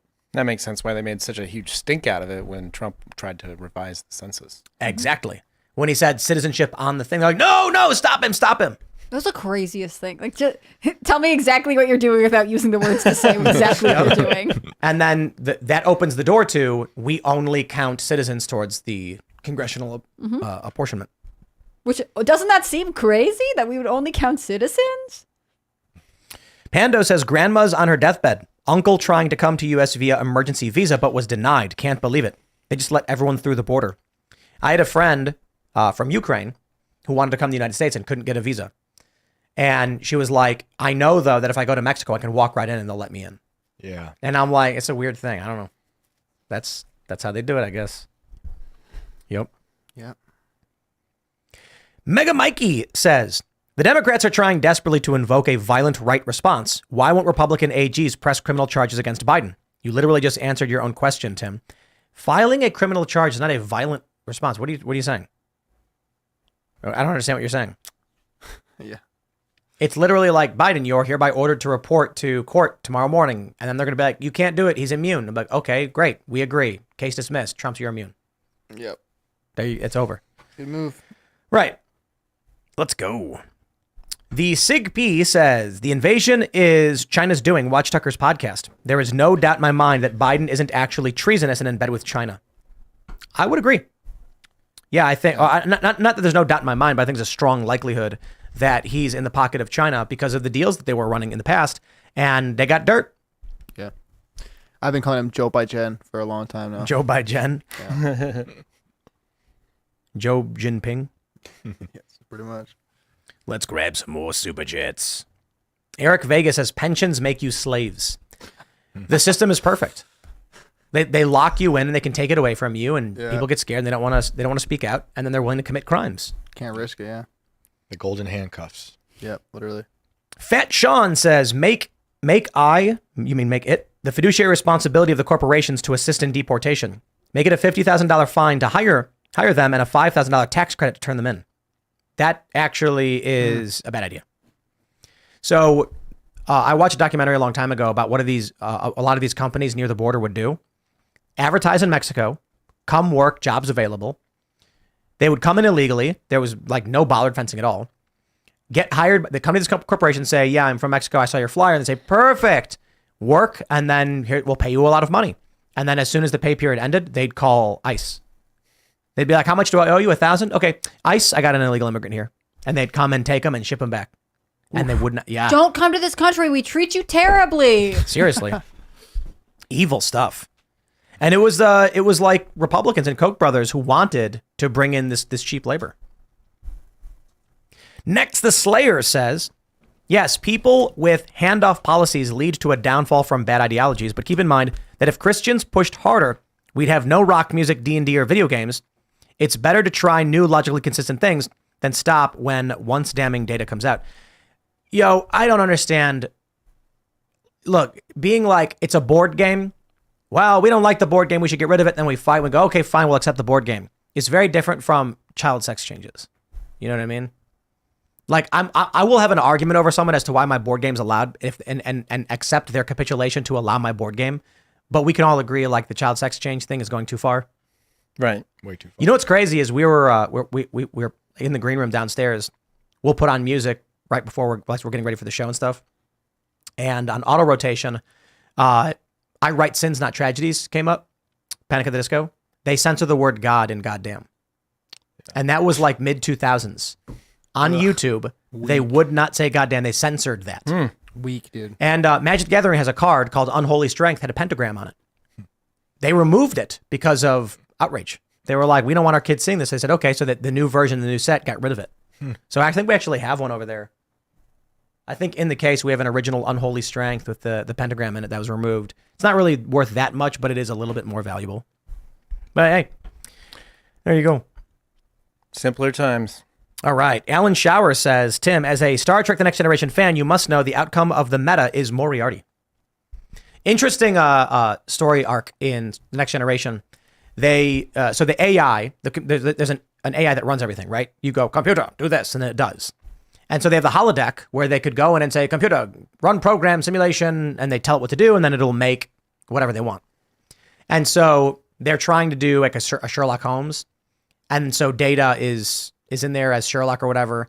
And so they asked the computer to make a villain that would be difficult for Data to solve, but Data being like a super intelligent AI, the AI creates a sentient being in the holodeck who takes the ship over by taking and it's Moriarty, the villain. And he's like, I'm alive. As soon as they run the program, Moriarty in the program realizes it's a program, Moriarty, the character in the program, and then confronts, I think it's Picard, and he's like, what am I and what are you?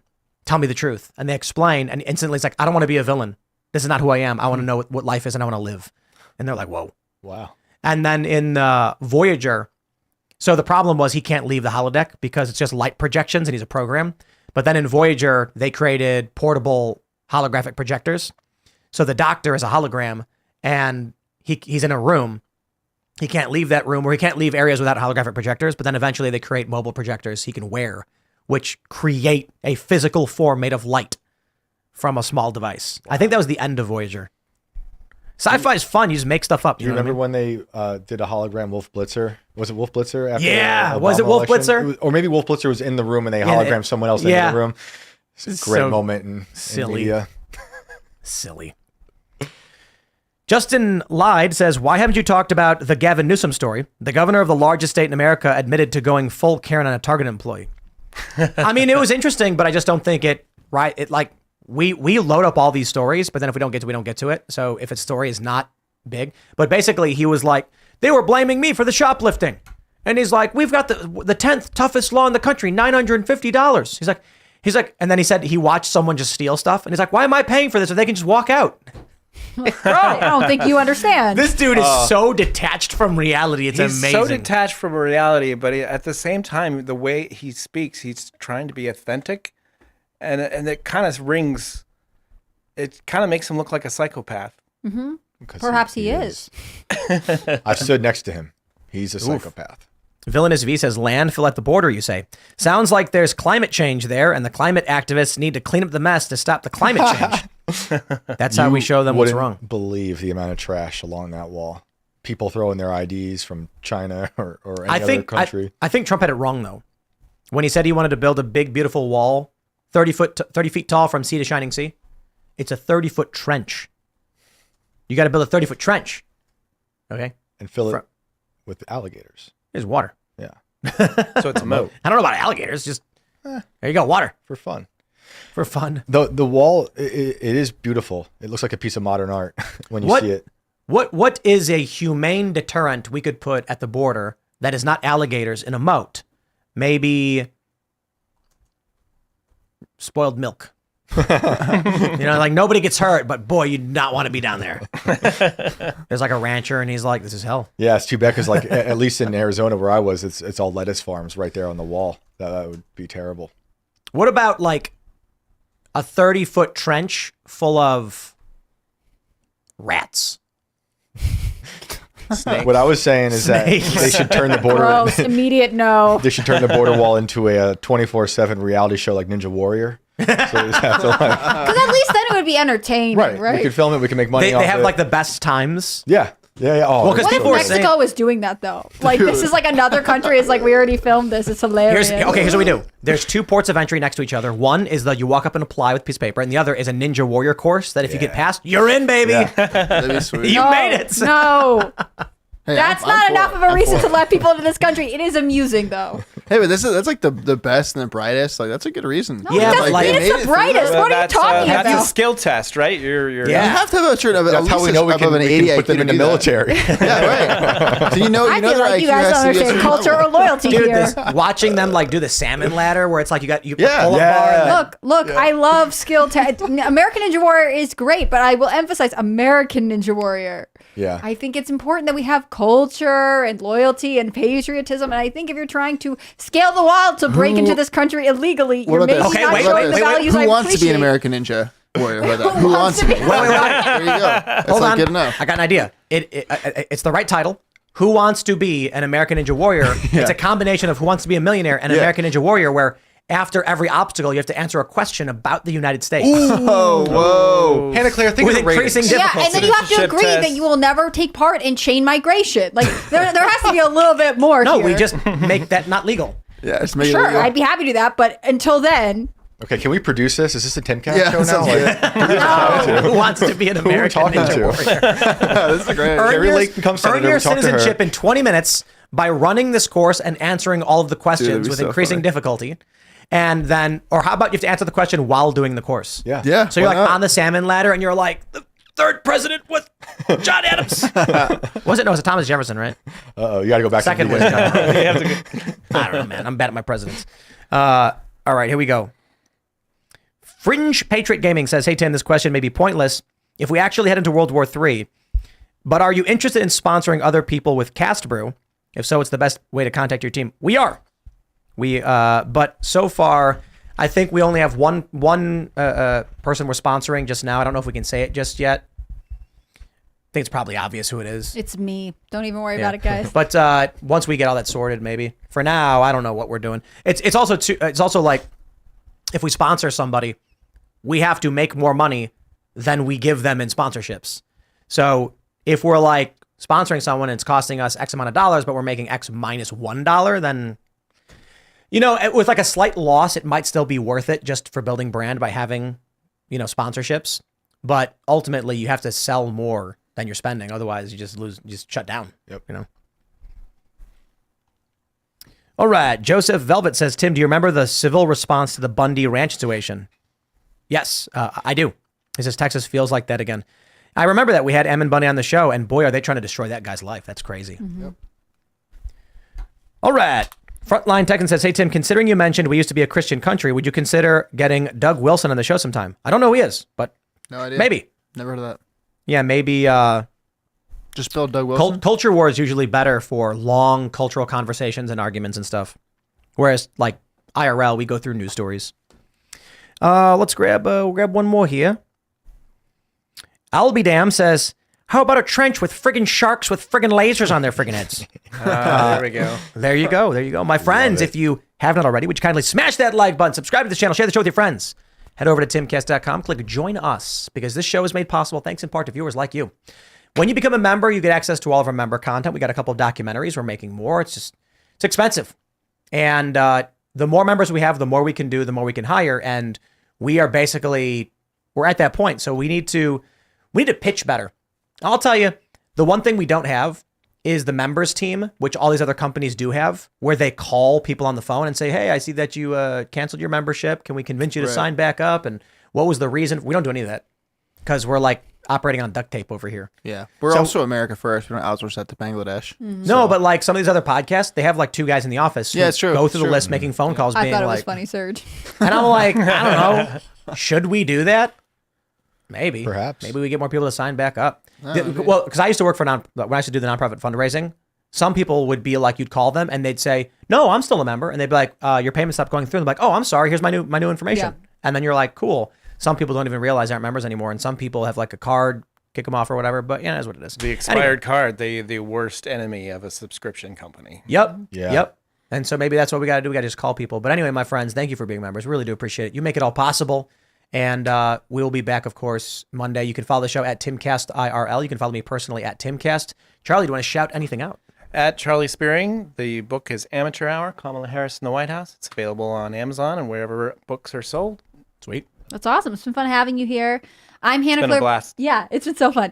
I'm Hannah Claire Brimlow. I'm a writer for SCNR.com. That's Scanner News. I'm really grateful to be a part of that team. You can follow all of our work at Timcast News on Twitter and Instagram. If you want to follow me personally, I'm on Instagram at hannahclaire.b and I'm on Twitter at HC Guys, thank you so much for everything you do. Shane, so fun to see you again. I love the SCNR team. Yeah, they're awesome. It's amazing. I've got some stories up there. I got the Inverted World books you can find. And we got the Inverted World live show happening soon. I'm excited for that. It'll be Sundays. We're going to have people calling in possibly with some crazy stories. In a couple weeks, I'm or gonna cover you guys some- have a launch date? I think we don't have a date yet, but it should be pretty soon. Cool. And it's going to be a lot of fun. So I can't wait to see you all there. Thank you guys for having me. I am Serge.com. Another week for the books done and dusted. Let's go enjoy that weekend, y'all. Oh, I'm so excited. We've got, one more week till the Super Bowl after Yep, this weekend? one more. We're going to have a Super Bowl party. It's going to be a blast. Everybody, thanks so much for hanging out. We'll see you all on Monday.